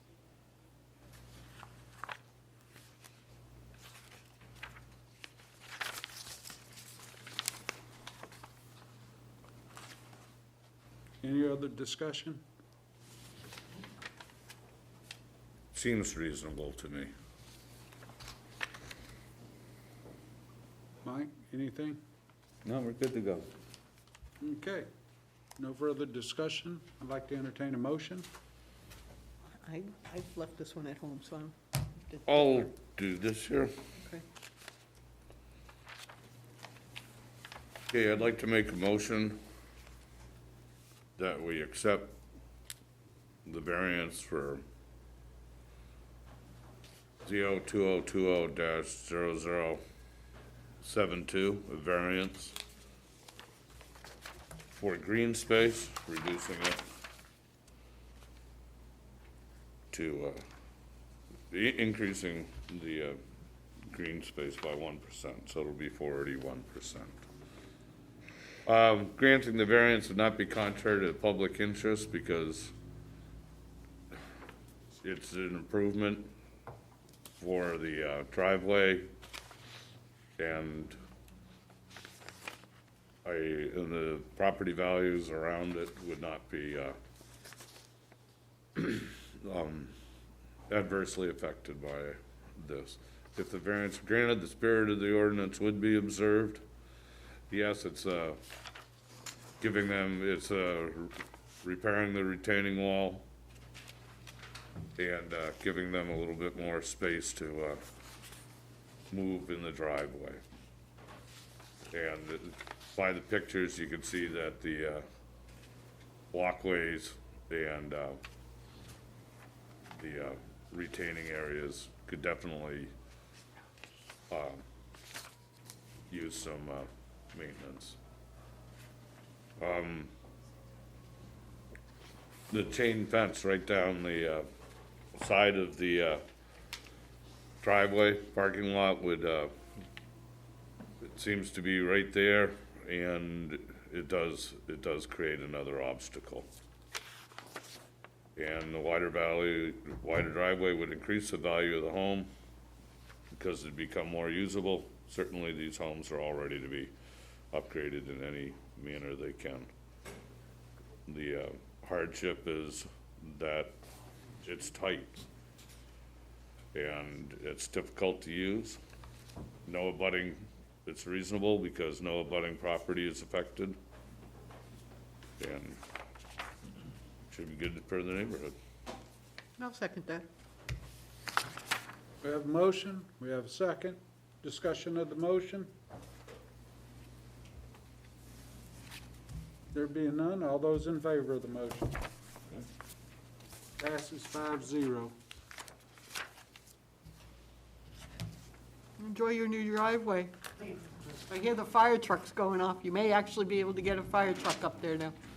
I think I'll do this. My question was, I guess, now that the variance has been granted, I guess now do I go and I get the permit? Yes. Okay. Yeah, you see those folks. Yeah, you go back to the planning department. I will communicate with you. Okay. We'll call Yeah. notice of action, and then you can move forward. Okay, perfect. Thank you. You're welcome. Okay, that concludes everything that was moved from the previous agenda, Oh, boy. right? Yep. And we move into public hearings of new. Public hearings, possible consideration and vote. Note the purpose of this agenda section is for the board to hear a presentation for the applicant and open a public hearing for the public to provide input. The board may also deliberate the application, decide, and conduct a final vote at this time. Keywords are may. Okay? The next application is 0062EW. It's an equitable waiver. Applicant is requesting an equitable waiver of dimensional requirements from Section 6, Article 6, Section 235-35B, side setback to grant an equitable waiver of dimensional requirement for an encroachment into the side setback and rear 50-foot buffer by the existing rear deck. The encroachment was discovered after completion of its construction and an as-built survey was done. The applicant, please come forward. Introduce yourself for the record and tell us how we can help you. Good evening, my name is Ken Brunel. I own 40 Carriage Lane, and I'm asking for this waiver. When the house was built, I had to go for a special hearing to get the deck built, and when I did do the deck, it got pushed to the right farther than it was supposed to by the framer, which unfortunately doesn't really speak English much, which is not your concern, but it was hard for me to build the house. I'm an electrical contractor, I'm not a builder, but I built the house, and this mistake happened, so I do apologize for it. I do have my neighbor next to me who is the encroacher that goes on his side of the building, and he doesn't seem to have an issue with it, so he came tonight just to say that too. So that's pretty much what I'm here for. I got a question. Now, is this just for the corner going into the side setback? Yes. And because you mentioned into the 50-foot setback, is that portion, is all the deck other than on that arc closest to the house? Is all of that okay? It's sitting in the 50-foot. So it's only the triangular little piece that is actually in the side setback. And because of that, it's also in the 50-foot setback that was creating the issue. He got a CUP for the 50-foot. Okay. So, for the board, it's only that little bitty triangle piece, well, it looks like a little bitty, but whatever it is, it's in that side setback type situation is what we're talking about. And these are 50-foot side setbacks?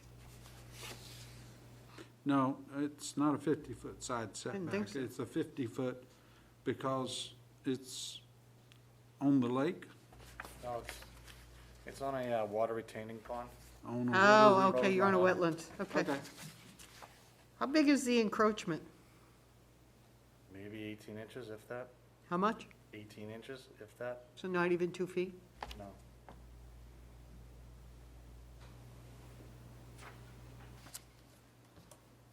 And this is all new construction? Yes.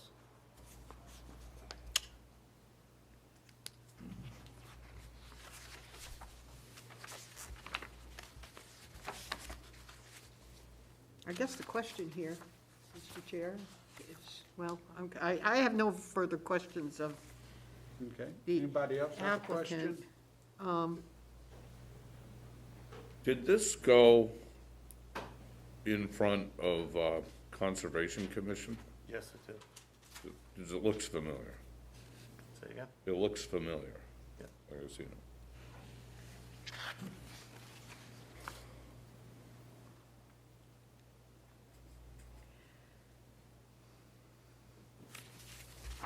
Any other questions at the moment? Okay, with that, I'd like to open it up to the public and ask if anybody from the public wishes to speak for or against this application. Please come forward at this time and introduce yourself for the record. You can have a seat. Mike Mignolt, I'm the 26 Carriage Lane, I abut his property. And I mean, it's a beautiful house and everything, and 18 inches isn't gonna be a big deal to anything, it's only a little triangle. I mean, I don't have any problem at all with it. Okay, thank you. Anybody else from the public who speak for or against this application? Please come forward at this time and introduce yourself for the record.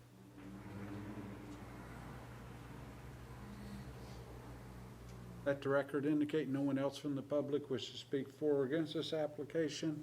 Therefore, I bring it back to the board for any further questions of the applicant. I don't have any. There being none, I'd like to, any closing comment?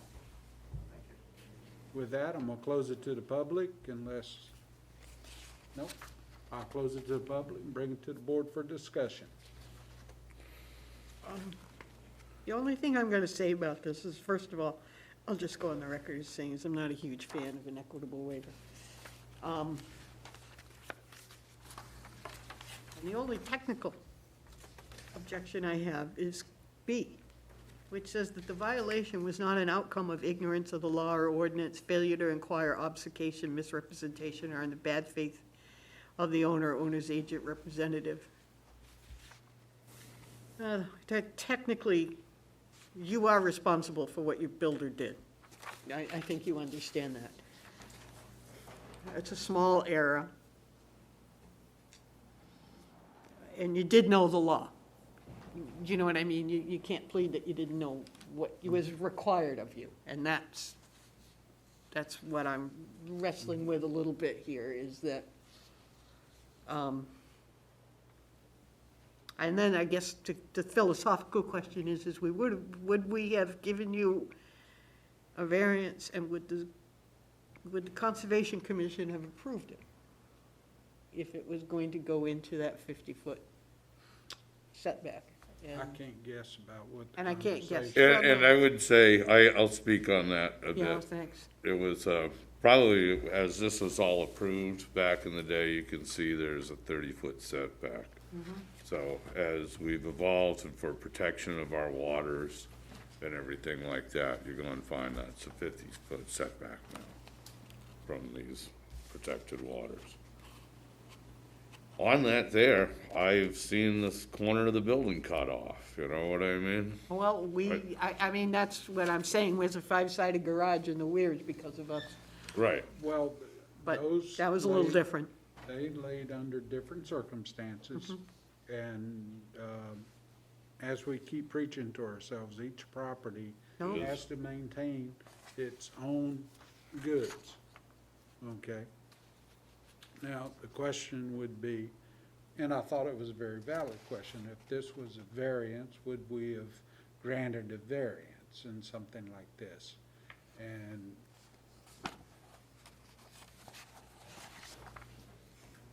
if I had to ask, is it gonna have an adverse effect on the value of the surrounding properties? No. Is it substantial justice would have been done by giving it to him? Yeah, There would have been a discussion, at least a as we're layout. doing, as Yeah. we're doing And now. that's what we're doing now. Okay.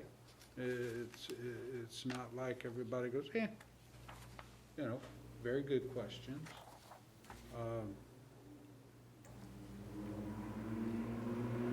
It's not hindering the view of anybody. I think the concern is does it encroach on the wetlands, which has a 50-foot buffer for a specific reason that was changed, as Mike noted, Yes. because we felt 30 feet was not enough. But if you look at it, the greater majority of the deck, if I had to make a guess, 75% of the deck is in the 50-foot setback. Oh, yeah. Oh, at least. Okay, at least 75%. Okay, so the 18 inches, whether it was, I don't think it's gonna have that much of an effect as it would with the 50-foot encroachment into that setback. Yeah, it's not like it's a 10-foot setback and we're taking 2 feet of it. I Right. agree with you there. I mean, as a percentage of the setback, it's minimal.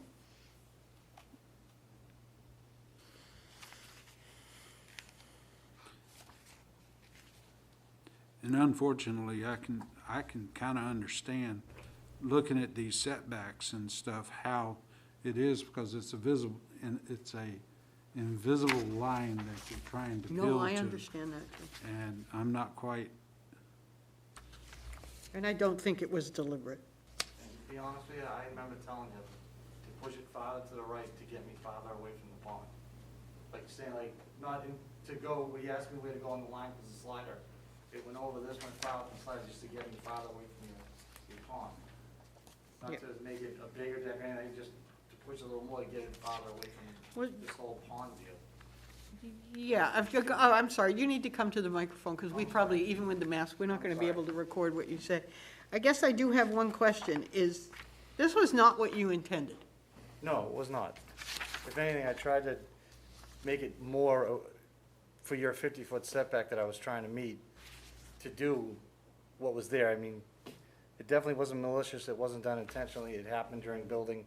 It's not like I gained a 10-foot deck out of it to try to be ignorant about it. It just got pushed a little farther to the right than it should have when it got built, and it's definitely a mistake, and I hope I, can get out of this. Well, I don't want to tear down a brand-new deck that was just built not even a year ago. No, What are the dimensions of the deck? I want to say they're, I think 14 by 16, or, to be honest with you, I'd have to go back and measure it. Yep. Because to be honest with you, when it gets shipped, the lumber gets shipped, the guy built it to the lumber, he didn't cut, he just laid it down and did it to lengths. So that's why I think I have an issue with this whole 18 inches, to be honest with you. okay, And I think I wrote that on my application. yeah, Steve's the builder here, so, well, 14 feet would be a standard Okay. pressure-treated lumber. So- It's usually standard. So, Yeah, no, I mean, I appreciate that, since you can't buy any now. yeah, That I know. That much about the construction business, I know. okay, you may have a seat. Thank you. So, any other discussion? I'm only gonna say, I'm gonna defer to Mike on this. You know, I mean, he sits on the Conservation Commission, and he's really the one that went through this with a fine tooth comb. And we do understand that this was a contractor error. The real recourse is to sue the contractor, but that seems like an awful lot of time and energy for a small amount. If, It seems to me that it should be absorbed. okay. Okay. Any other discussion? There being none, I'd like to entertain a motion. I'll make that motion. I say we, make a motion to,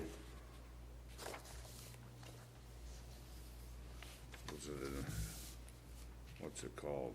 precisely? Equitable waiver. Equitable waiver, to, accept an equitable waiver here. For 40 Carriage Lane, this is application Z02020-0062. This is a deck that was built, it had already gotten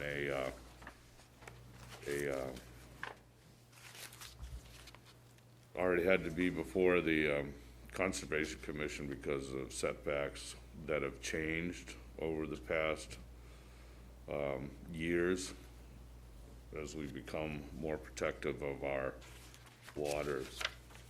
And it seems as this was built, it was built and sets inside of the side setback.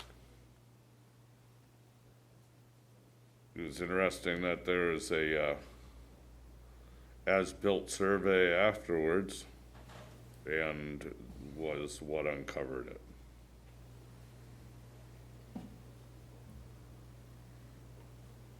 So, we'll take that the violation wasn't noticed or discovered until it was done. Take that it was a good faith decision, though everybody should be friends with their tape measure.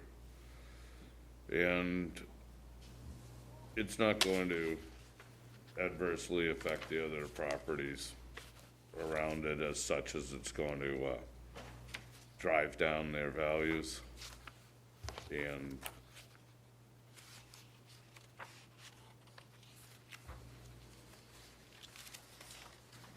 right, this is something that's in the backyard and is not going to affect the public or otherwise inhibit any access. I'll second that. Okay, we have a motion, we got a second discussion of the motion.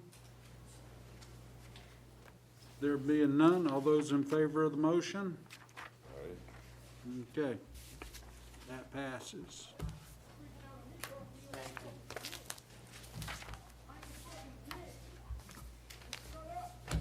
Nice children.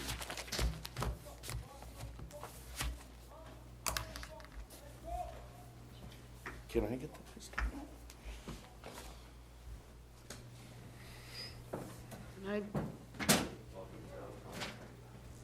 Okay, next application.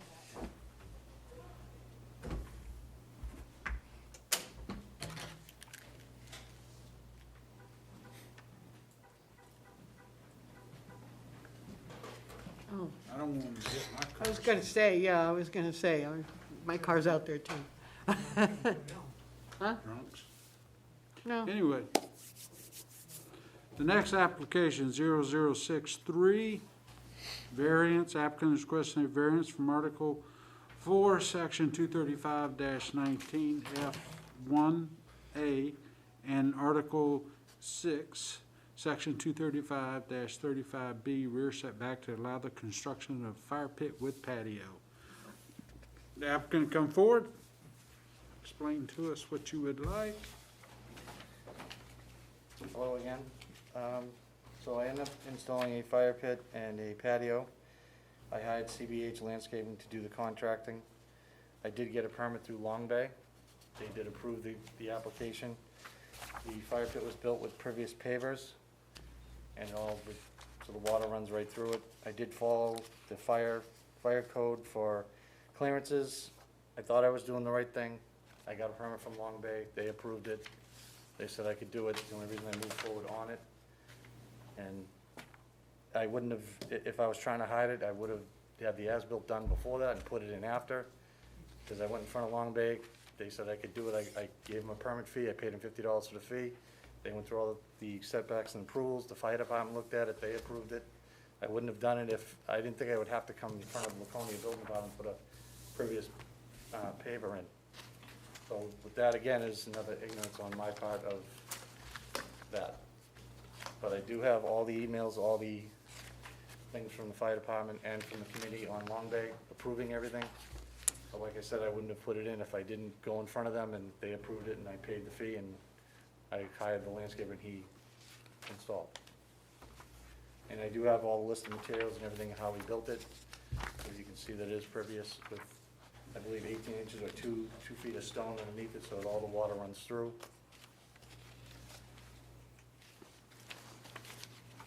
Now, does this impact their walking trail? No, it does not. Is there an actual trail out there? No, there is not. But if there was a walking trail like on the map, it doesn't go near that. So what I'm understanding is this is a further encroachment into the 50-foot Yep. conservation setback, and it looks, And this is inside of the 30-foot, and this is inside the 30-foot. right? Is a fire pit a permanent structure? I mean, I plead ignorance on this, Mike. I mean, how do you guys view these when they go? Depends upon how you build your fire pit. You know, some of them now, you could have a gas-powered, Oh, I know. gas-fired one sit right around, light right up with a remote, and instant marshmallow cook. Yeah, could this, So, but in that, it has more structure in it. And- You know what I This mean? does not. when you didn't build the fire pit, again, the land, No, Chris, CBH built it. so CBH built it again, so, okay, I understand. How much did that fire pit cost? $5,000. Oh. And again, I wouldn't have, to think about it, doing as-built after, like, do it and then do it after. Like I said, I wasn't trying to be, I thought I was doing the right thing by getting the permit and having them approve it and do the previous pavers so that it wasn't doing any of the green belt, the water runs through it. I Yeah, have a picture of it, you guys would like to see it. I mean, it's on my phone, but it doesn't affect the pond. It's on my grass. It's not, I mean, yeah, I mean, well, either way. I guess my question to you is, technically, this is an equitable waiver. You're asking, you know what I mean, you had a variance to build your deck, or you went to the Conservation Commission, but this didn't come up in the conversation, did this come up in the Conservation At the end Commission? of conservation, when I talked to Dean too, he said you should probably put this in case you wanna use your grass, use the backyard. So I did do that, and I did ask for that in the first approval. But a fire pit was never mentioned, because it wasn't even in my brain at the time. When we did the landscaping, you come up, my wife and I talked about it, I thought we could use the grass, that land, it's previous, so it's not taking up green space, the water's gonna run through it. I'm not on the pond. Right. So I didn't think it was gonna be an issue, and that's why I went in front of the Long Bay Committee. They come down, they approved it, they looked at it. So with that, I mean. Some section of that has to be impervious. Is it set up? Yes, it's, it comes up and it's all stone underneath it, it's not solid, it all runs through. I can show you what he gave and what he said, how he did it. And there's no cement holding it, I mean, it's not, you can knock it right down. And, okay. And you talked to, what was the sequence of events? When did you talk to the planning department before you built the pit? They never knew anything about the pit. When I got an approval for the deck, Okay. it said, because apparently after that, you can't cut your grass, you can't use anything behind it. Again, when I bought the property, it was, when I was sold to me, it said 30-foot setback, until I got my building permit, and then I got a phone call saying I have to move my house because of the deck, the house was fine, the house was 51 feet. It was the deck only that there was an issue with the 50-foot setback. So again, going back, pushing the deck to the right to try to even appease, to get me farther away from the problem, because the way the house is angled. That's why that was like that. But then the fire pit, I mean, to be honest with you, like I said, I went through Long Bay. I didn't think I had to come to the city of Coney for building department to put a couple, like, bricks together for a patio and a fire pit. It's not like structural building, it was in the landscaping. How does it affect your green space? It doesn't affect my green space, it's all pervious, it's in my grass area. It doesn't affect any of the pond, like plants, doesn't affect any of those, the grass that grows out of the pond, it doesn't even go near that.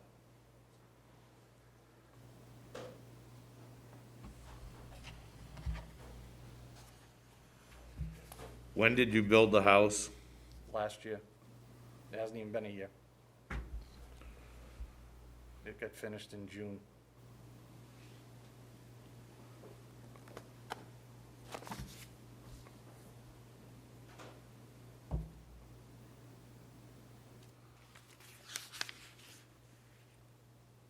Any other questions at the moment Of the applicant, no. of the applicant? Someone's walking around back there. Cleaning crew, I think. Oh. Okay. You may have a seat.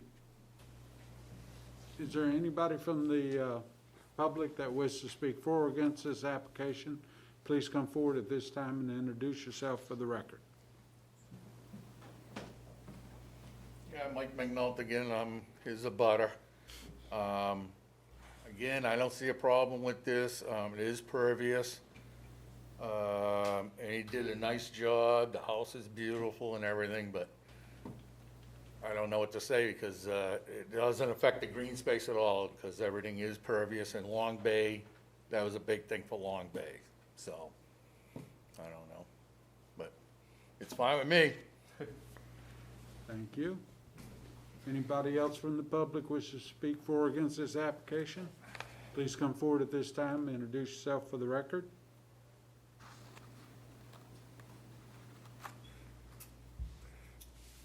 Let the record indicate no one else from the public wishes to speak for or against this application. I bring it back for further questions of the applicant.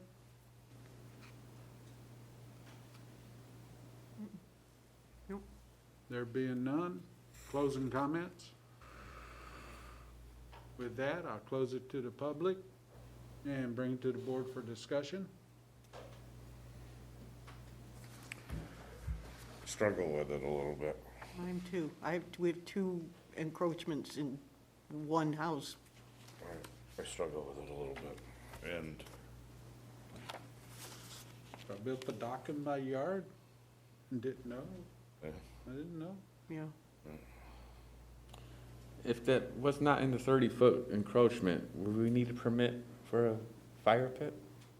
That's a good question. No. no, Just because it's inside the line, okay. but you're only, now it's a 50-foot setbacks and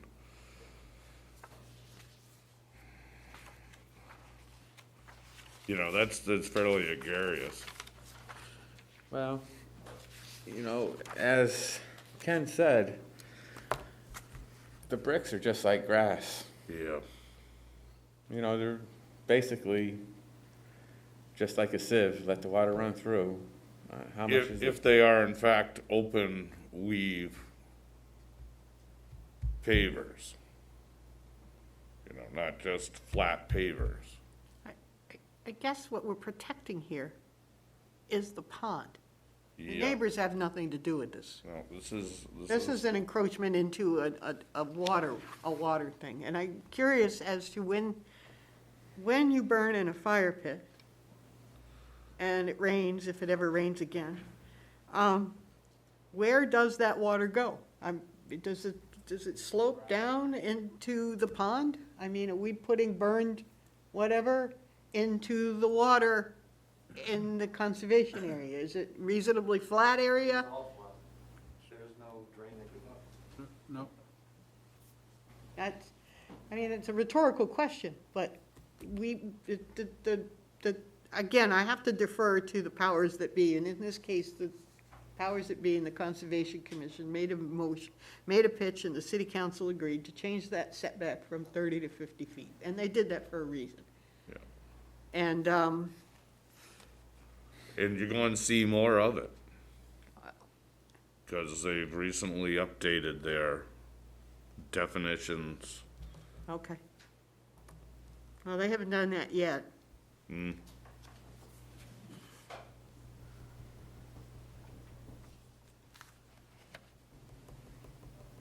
So would something like this get a thumbs up in the Conservation Commission? Nope.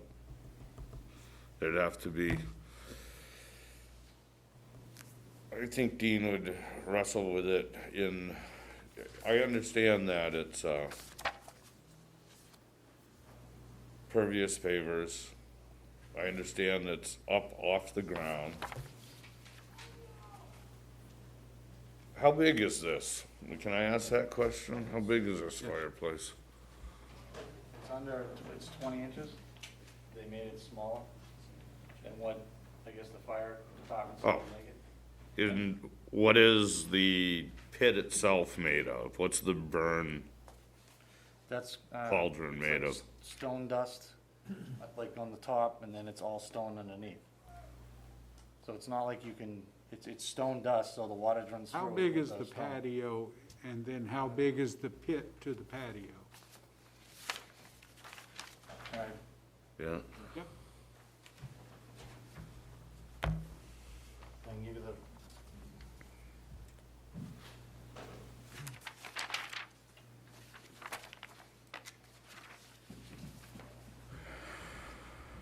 Part of the proposal.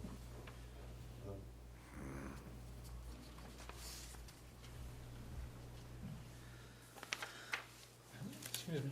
And then also, when he did do the application, he did look under for the ponds and that, and in Laconia, those are not listed, that pond is not listed because it's a road runoff. Yeah.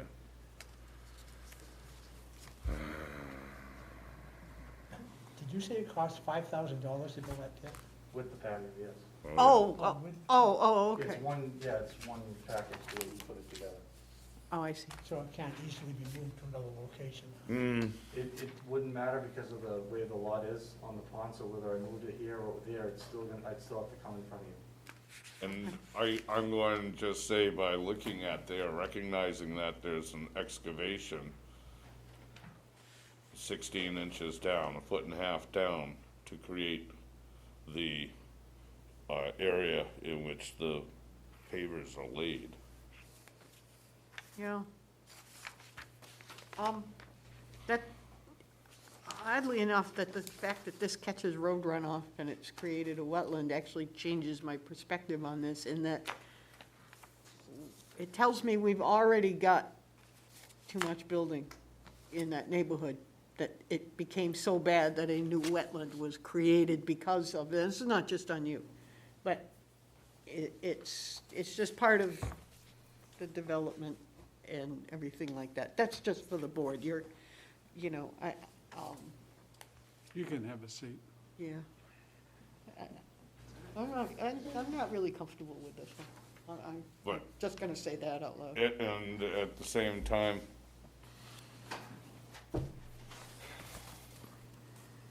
yeah, I can't see it from here, I can't get a visual. Yeah, I know.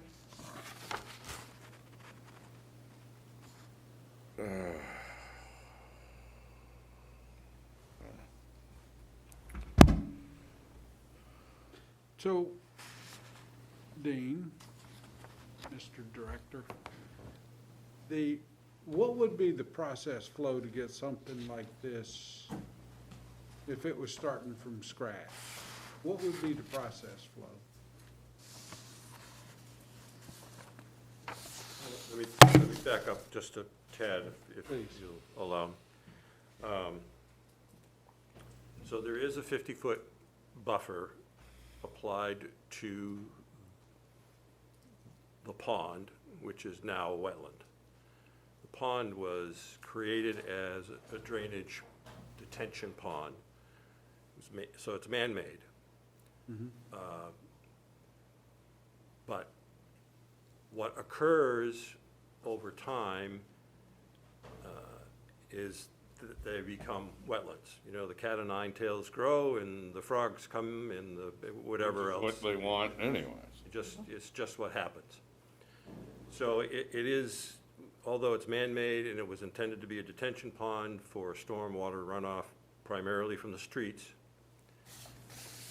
it's classified as a wetland at this point in time.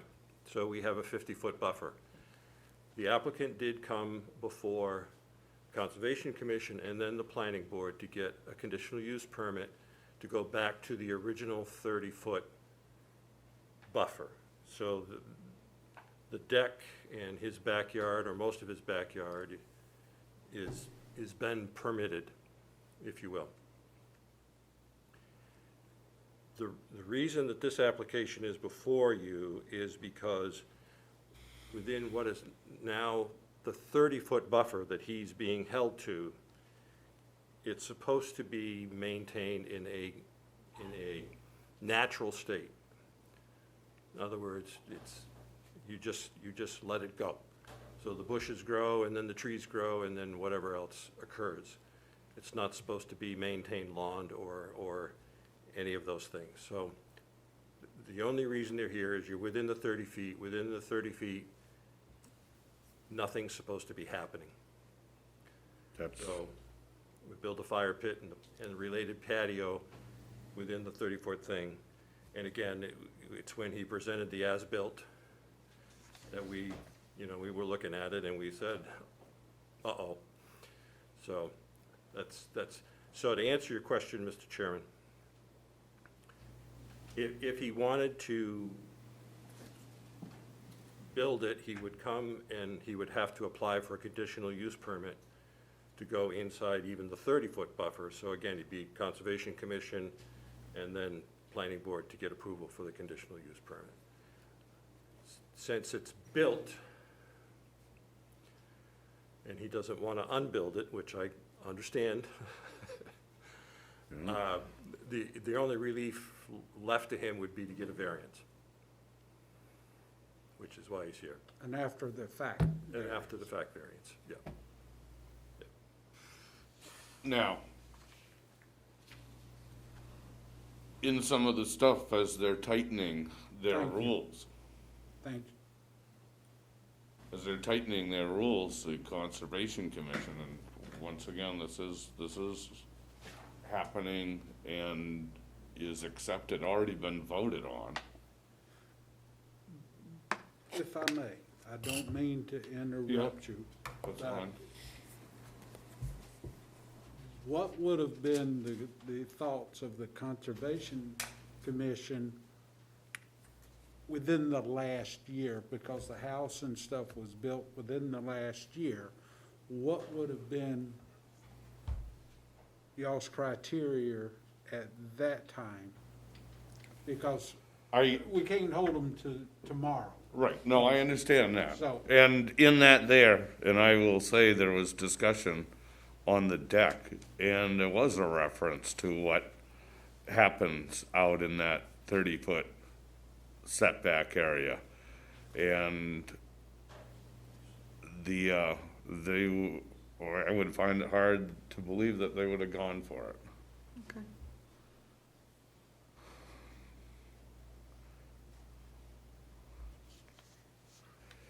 You know, sometimes, and it comes around in some of these things we see where either out of ignorance or it's easier to ask permission afterwards than ahead of time, these things get done. But it doesn't taste very good at all. Well, if I built a house there, You'd be tearing it down.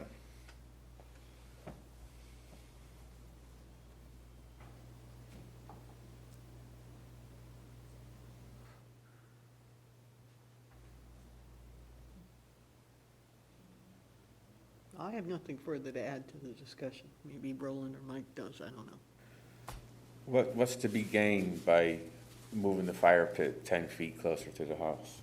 And there within is the delicacy of the question. Oh.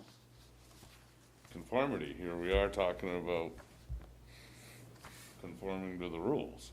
Mhm.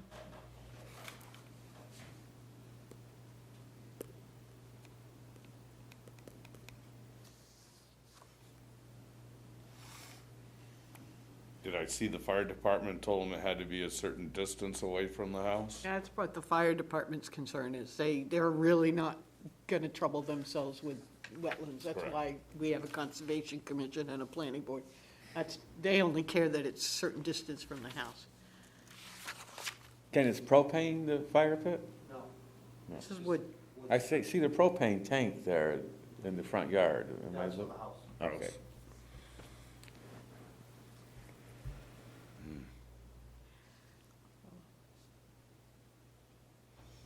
Well, I'm ready to make a motion, if anyone, and I'm gonna make a motion, we deny this variance. 235-35B, and in process of denying it, ask that this pit be removed. I do believe this variance, by granting it, would be contrary to the public interest. The public interest is in protecting what has now become a wetland. This directly flies in the face of that. Again, the variant, if I don't believe that the spirit of the ordinance is adhered to at all. The purpose of the ordinance was, again, to protect that and to have no disruption, at least within the 30-foot setback, although now it is 50. There is no substantial justice. And, to be substantial justice, you would have to have no deleterious effect on the pond. And this has the potential to have a deleterious effect on the pond. The variance, of the number 4, the variance are granted, the value of the surrounding properties would not be diminished. Well, that's fine. It meets that criteria, but you have to pass all 5. And there is no hardship here. It's building something without permission in an area where it's not likely you would have gotten permission to build that from either the Conservation Commission and hence going forward with the planning board. And that's my motion. Okay, so we have a motion. Do we have a second?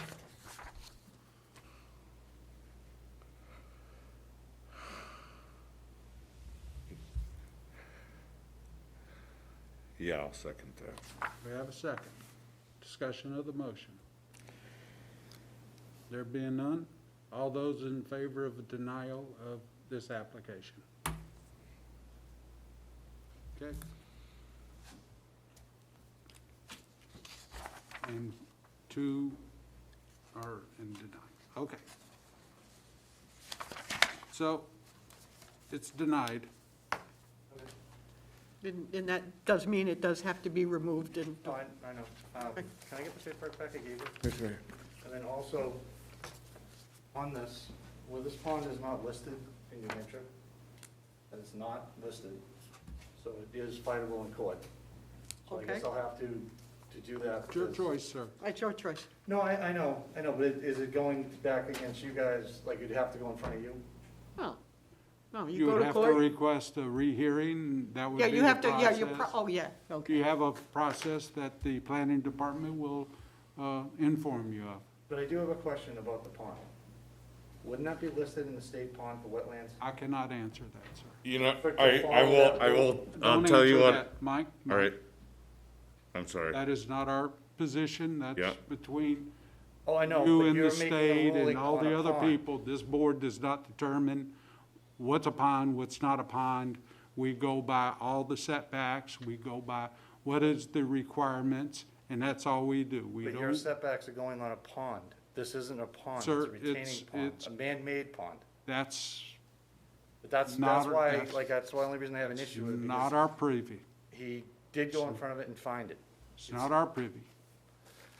Sorry to say that, but we cannot comment on that because we do not do set who's, what, when, and where's.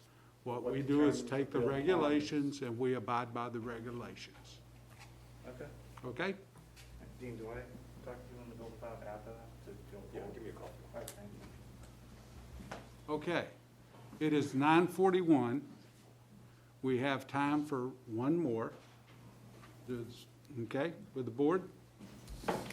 Yep. And then everything after that application will be moved to the next meeting because we stop at 10 o'clock. Okay? So I'm just giving everybody else that may be here after the next application, just to let you know that it'll be at the next meeting. Okay?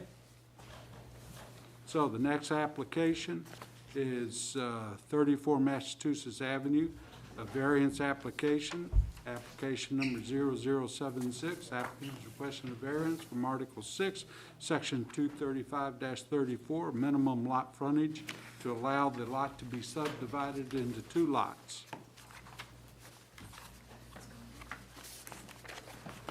The reduction request is 10 foot of lot frontage. Applicant, please come forward, introduce yourself for the record, and tell us how we might help you. My name is Dave Henrik. We're in the process of working on 34 Mass Ave, looking for a variance to subdivide the lot that meets all conforming standards as a building lot in the community. And so we're asking for that permission.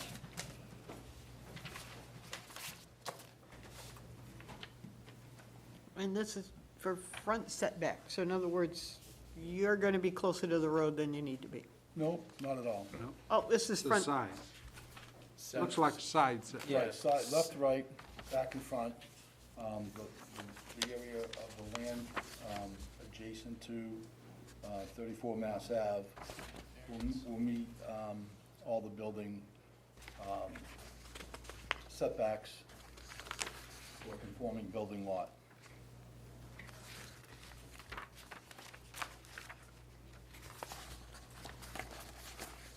I've seen the lot. So currently, looking here, I got 2 lines on the, if I was facing the paper looking down, Correct. I got a black line close to the house, Right, and then there's a red line. right. It's the easement. So are we moving from the red line to the left towards the house to where the separation is, or are we moving the other direction? We're looking to go provide a variance between the two, for the existing structure and on the open lot, Which one is the open lot? to the left of the structure, Within the outlined The box. red square. the red square. They might have copies, might not be colored. Yeah. It's already pinned out, The actually. yellowed out. That's correct. Yeah, so the yellow is where the, Lawn is. or no, so that's where the house would be. Proposed new house. Proposed new house, and the total outline, that's black. This is a little bit of confusion here now. So this is the property line, and then this is an easement, the one to the. I see. There's a sewer line there, there's an easement there. Okay. Oh, okay. Yep. Oh, Now, I understand. What So road you're is too this? It close to says the sewer proposed line road. easement. What is this, right? Is this North That's a- Street? That's a paper road. It's been there for, ever It's since not there. that development, Okay. right? Non-existent.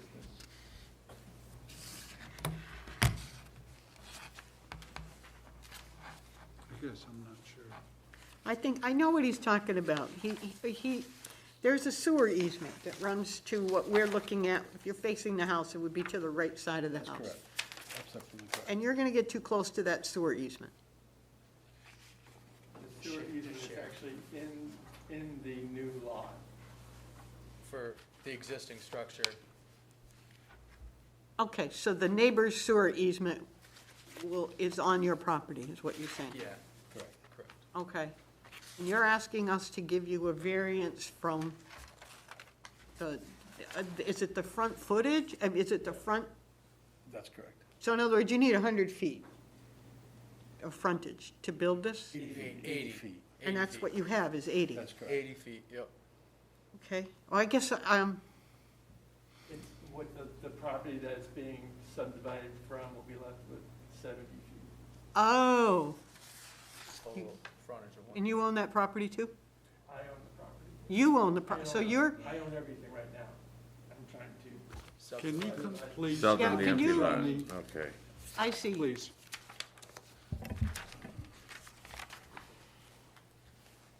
So this is, I own all this here. This, the bigger circle is what we're trying to subdivide out. This line right here shows the, Current. no, that's where the sewer line is. So we need to be able to have some kind of access to the sewer line once it's, sewer line for this house. This is your house? Mm-hmm, correct. That's the house they're trying to, or is this the one? This is their proposed This is all one house. big lot right here, Steve, and this is all pinned out for a house. Yep. But by subdividing this property, we leave you with 70 feet of frontage when you need 80. Correct. Over here. So we're creating, by granting this subdivision, Mm-hmm. we are creating a non-conforming Okay, lot on now his I property. understand. Correct. So that's gonna be 70 feet. That's gonna be 70 feet. All right. And so I see what it is. if we grant this, we are creating a non-conforming lot. His lot will conform, his lot will not. What is the access to this building here? How is that accessed right now? So there's a driveway right here. On the right side of the building, That's correct. facing from the road, Right, yeah. goes, All right. goes straight back. Goes back about 40 feet, and then there's a garage. So we're creating a conforming lot and leaving behind a non-conforming lot. By about Yeah. 10 feet. And how much footage is, But because of using the 10-foot variance. and we're just moving it 10 feet? That's what you're giving up? He's giving up 10 feet. Yeah, I'll be left with. And your name, sir? David Thompson. David Thompson, and you're the property owner, what number, is it all That whole 35 right section. now? It's all Yeah, that's an 34 old Mass piece. Ave. 34, okay, Says he owns all this. okay. And he just wants to carve out that portion, create a conforming lot, but in the process of doing that, he's making his building on his lot non-conforming, which you understand could limit any future development, porch, anything that you do on your own property. Correct. You understand that? Yes. All right. Should we be granting the variance? Oh, so we're just doing the You're subdivision. gonna have, Just if allow you- the if- subdivided lot. well, I look at it this way, you're taking one lot that's non-conforming, because it's 70 feet. So the land to be subdivided, all right, that's 70 feet. No, that's And- 80. No, it won't be 80 unless they get the new number's gonna be 80. Right. The old number's 70. This is all one lot It's now. all one. No, 150 feet. That's all one lot? That's all one lot. He's trying to subdivide off that in the black. And by doing so, he He's reduces, gonna leave one at 70. he's gonna Oh, leave okay. one at 70, Yeah, and the the other one is gonna be in conforming lot, and The So his one or lot. the other's gonna be non-conforming. One or the other is gonna be, and he can't split the difference and have two non-conforming lots because Right. the sewer easement is right there. Right. So he has to stay to one side of the sewer easement or the Oh, other. yeah, that's correct. And So either way, if you subdivide this lot, one of those lots is gonna have to be non-conforming. Correct. Didn't we have this problem last month with Summit Ave? You'll see it again. They wanted to divide a piece of land. Oh, yeah, but that was so far out of the pale, I mean, that was, Same as It's this. an upgrade to the community, to the street. Everybody neighbors are in favor of it. I know the lot. You know, it's all Nice pinned piece of out now. property. Yeah. Okay. I Any don't, other questions at the moment? I don't have any of the applicant, no. Okay, I'm gonna open it up to the public and ask if anybody from the public wishes to speak for or against this application. Please come forward at this time. Introduce yourself for the record.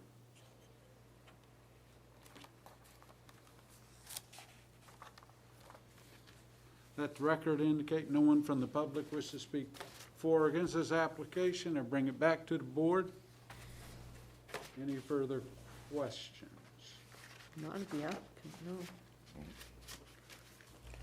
None? It appears lot number 4 is only 50 feet wide. Am I reading this right? Yeah, but that's That's not not- what we're looking at. There's actually a lot of 50-foot lots there. You know, so, It's an old neighborhood, right, I'm fairly familiar with Mass Avenue. yeah.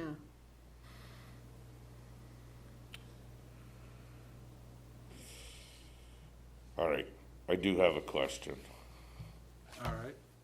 We shall seek an answer. right? So I'm not seeing this here, this easement, this sewer easement, what line are we adjusting to here? The black one with the red on it, or this thing here? So the overall lot that I'm trying to sell is the big square, and Yeah. the easement is this little area right here. So this isn't, so, all right, so the easement will be on this piece of property. That's all that's showing, is that easement is And, there. and that other black line that's to the inside, which is what I think is confusing us, that is the distance between what will be a house there and the property line. No, No, that's the That's gonna be easement. the That's the easement. So That's the whole easement. So you're building, how many feet from this easement are you planning on subdividing? From the easement? From what, from the outside of the easement or the inside of the easement? The outside house, of the new easement- house. The outside of the easement would be where the line, which would be near the existing structure. The inside of the easement would be the easement that will allow both properties to be able to access the sewer to the street. And then the house that's gonna be built will be built within the setbacks of each, the conforming building setbacks, front and back. does the existing house already have sewer, Yes. water sewer? Yep. So we're just shortening one lot by 10 feet wide.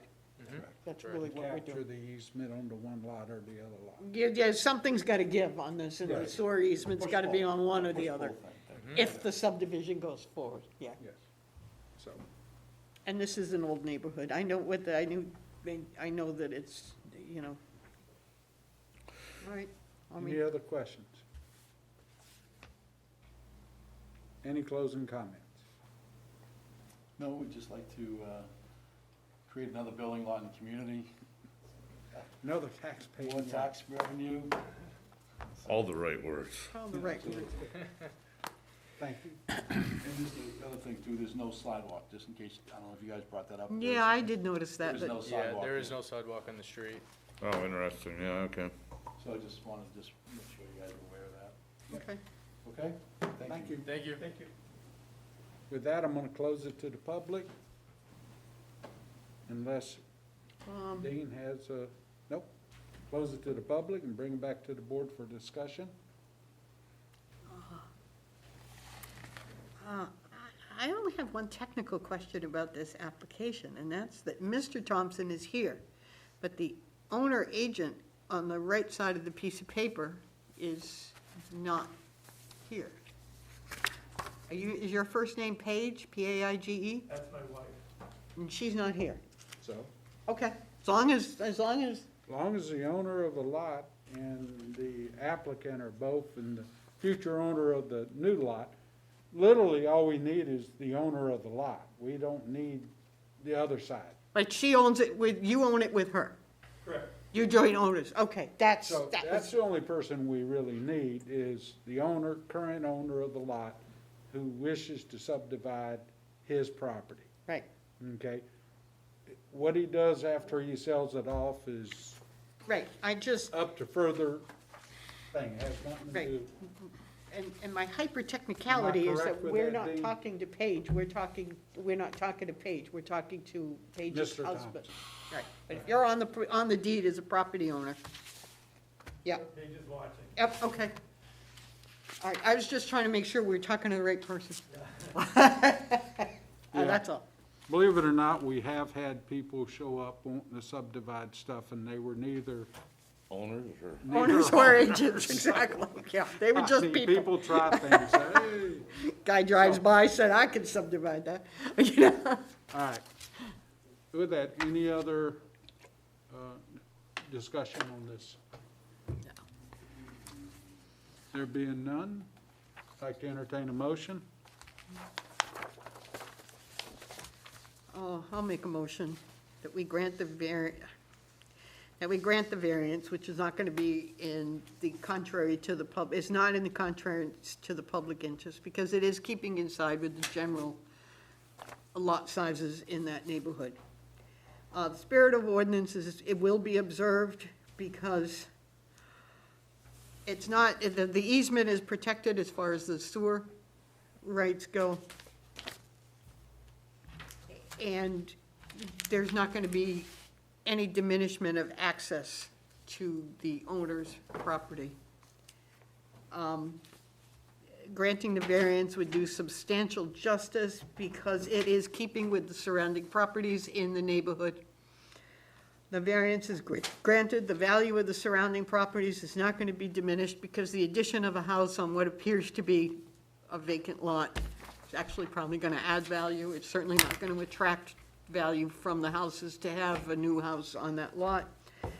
And the proposed use is a reasonable one because it's not going to impact any of the above, and no fair and substantial relationship exists between the general public purposes of the ordinance and the specific application of that property to this ordinance, because this is consistent with what is already in this neighborhood. There's nothing new here except for a new house. Okay, we've got a motion. Second. Second. Discussion of the motion. There being none, all those in favor of the motion? Aye. Passes 5-0. Thank you. Thank you. Thank you. Okay. It is now 2 minutes of 10. We're not going to open up another agenda or another item. As I stated before we started this one, everything should be moved to the next meeting. Tell them our regrets, but the hour is late. And I will move to any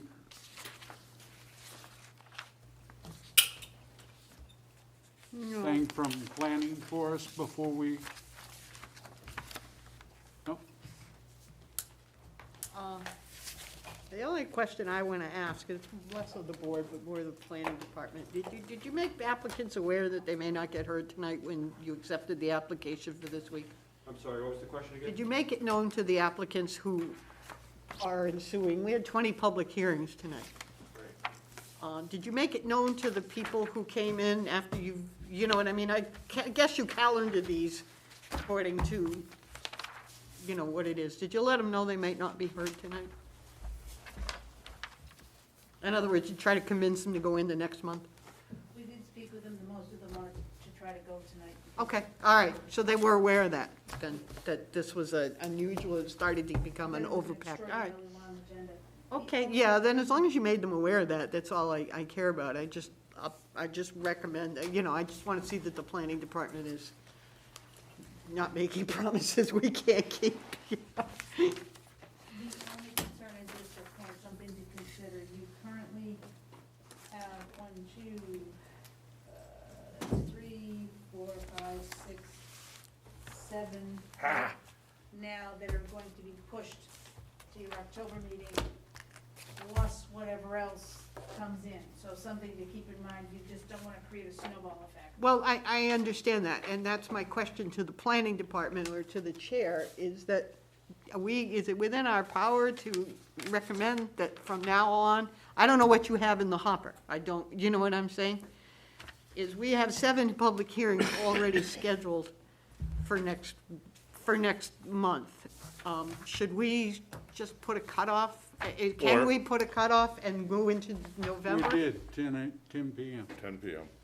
No, but I meant, can we ask the planning department to not schedule any more hearings for our October meeting? Well- Is that in order? Or is it possible, if it becomes a snowball or too much to masticate, as it were, hold a auxiliary Yeah, that's what I was- Or, yeah, or something like that. Yeah, if it I comes, cannot guarantee We have- my we have- presence at An auxiliary. at an auxiliary, yeah. I mean, I'm just worried that, We have deadlines. As long as they meet the deadline, we can't say you can't submit an application. But as Karen just noted, I mean, we're going to have, regardless, you're going to have a lengthy agenda the yeah, next I'm not time. talking about, I'm not really And concerned about us. if you We're get- here for the If we get any thing. I more just, additional applications, then you probably should consider having a second meeting so that we could divvy them up that way. I will tell you ahead of time that I can't guarantee I would be here at a second meeting. I'm I gonna let understand. you I'm know just- that ahead of time. okay. Well, and I, again, that's a matter, I want this discussion to be held in public because this is what we're up against now. And, Right, you currently have 3 new that I'm aware of and potentially a 4th right now. The deadline is Friday. Last month, to create this agenda, we did have a handful that I did not know were coming, that just, the attorneys did apply, so, you know, there is that potential again. would it be out of order for me to ask that the planning department put another public service notice in a newspaper, or online, or on the website? That we desperately need alternates for this board? And that's part of the problem, I just want to make that understood, is if we end up with a short board, people do have the option to go into next week, and we had a lot of people last month that took that option and weren't here because our one alternate, who's now a permanent member of the board, is here, and that's just a cry to the public that if you want to help your city, please, Yeah, and we do, contact the city council and they will put you on the board as an alternate member. and I will reiterate to, the city manager's office with the Laconia links that does appear every Right, week. yeah, something like that. To repost that plead for new members. On every board. On every, yeah, and on every board, but, you know, we got backed up because we couldn't produce a full board. And like, if any of you 3 gentlemen that thought you were gonna get heard tonight wants to get through your hearing, you can recuse yourself and join us as an alternate. Because it's really tons of fun. But that's it, Mr. Chair. I just wanted to put out a public cry that we really need help on our land boards. And you're doing a great service to all your fellow citizens. Okay. Motion to adjourn. Motion to adjourn. Second. All those in favor? Aye. All right.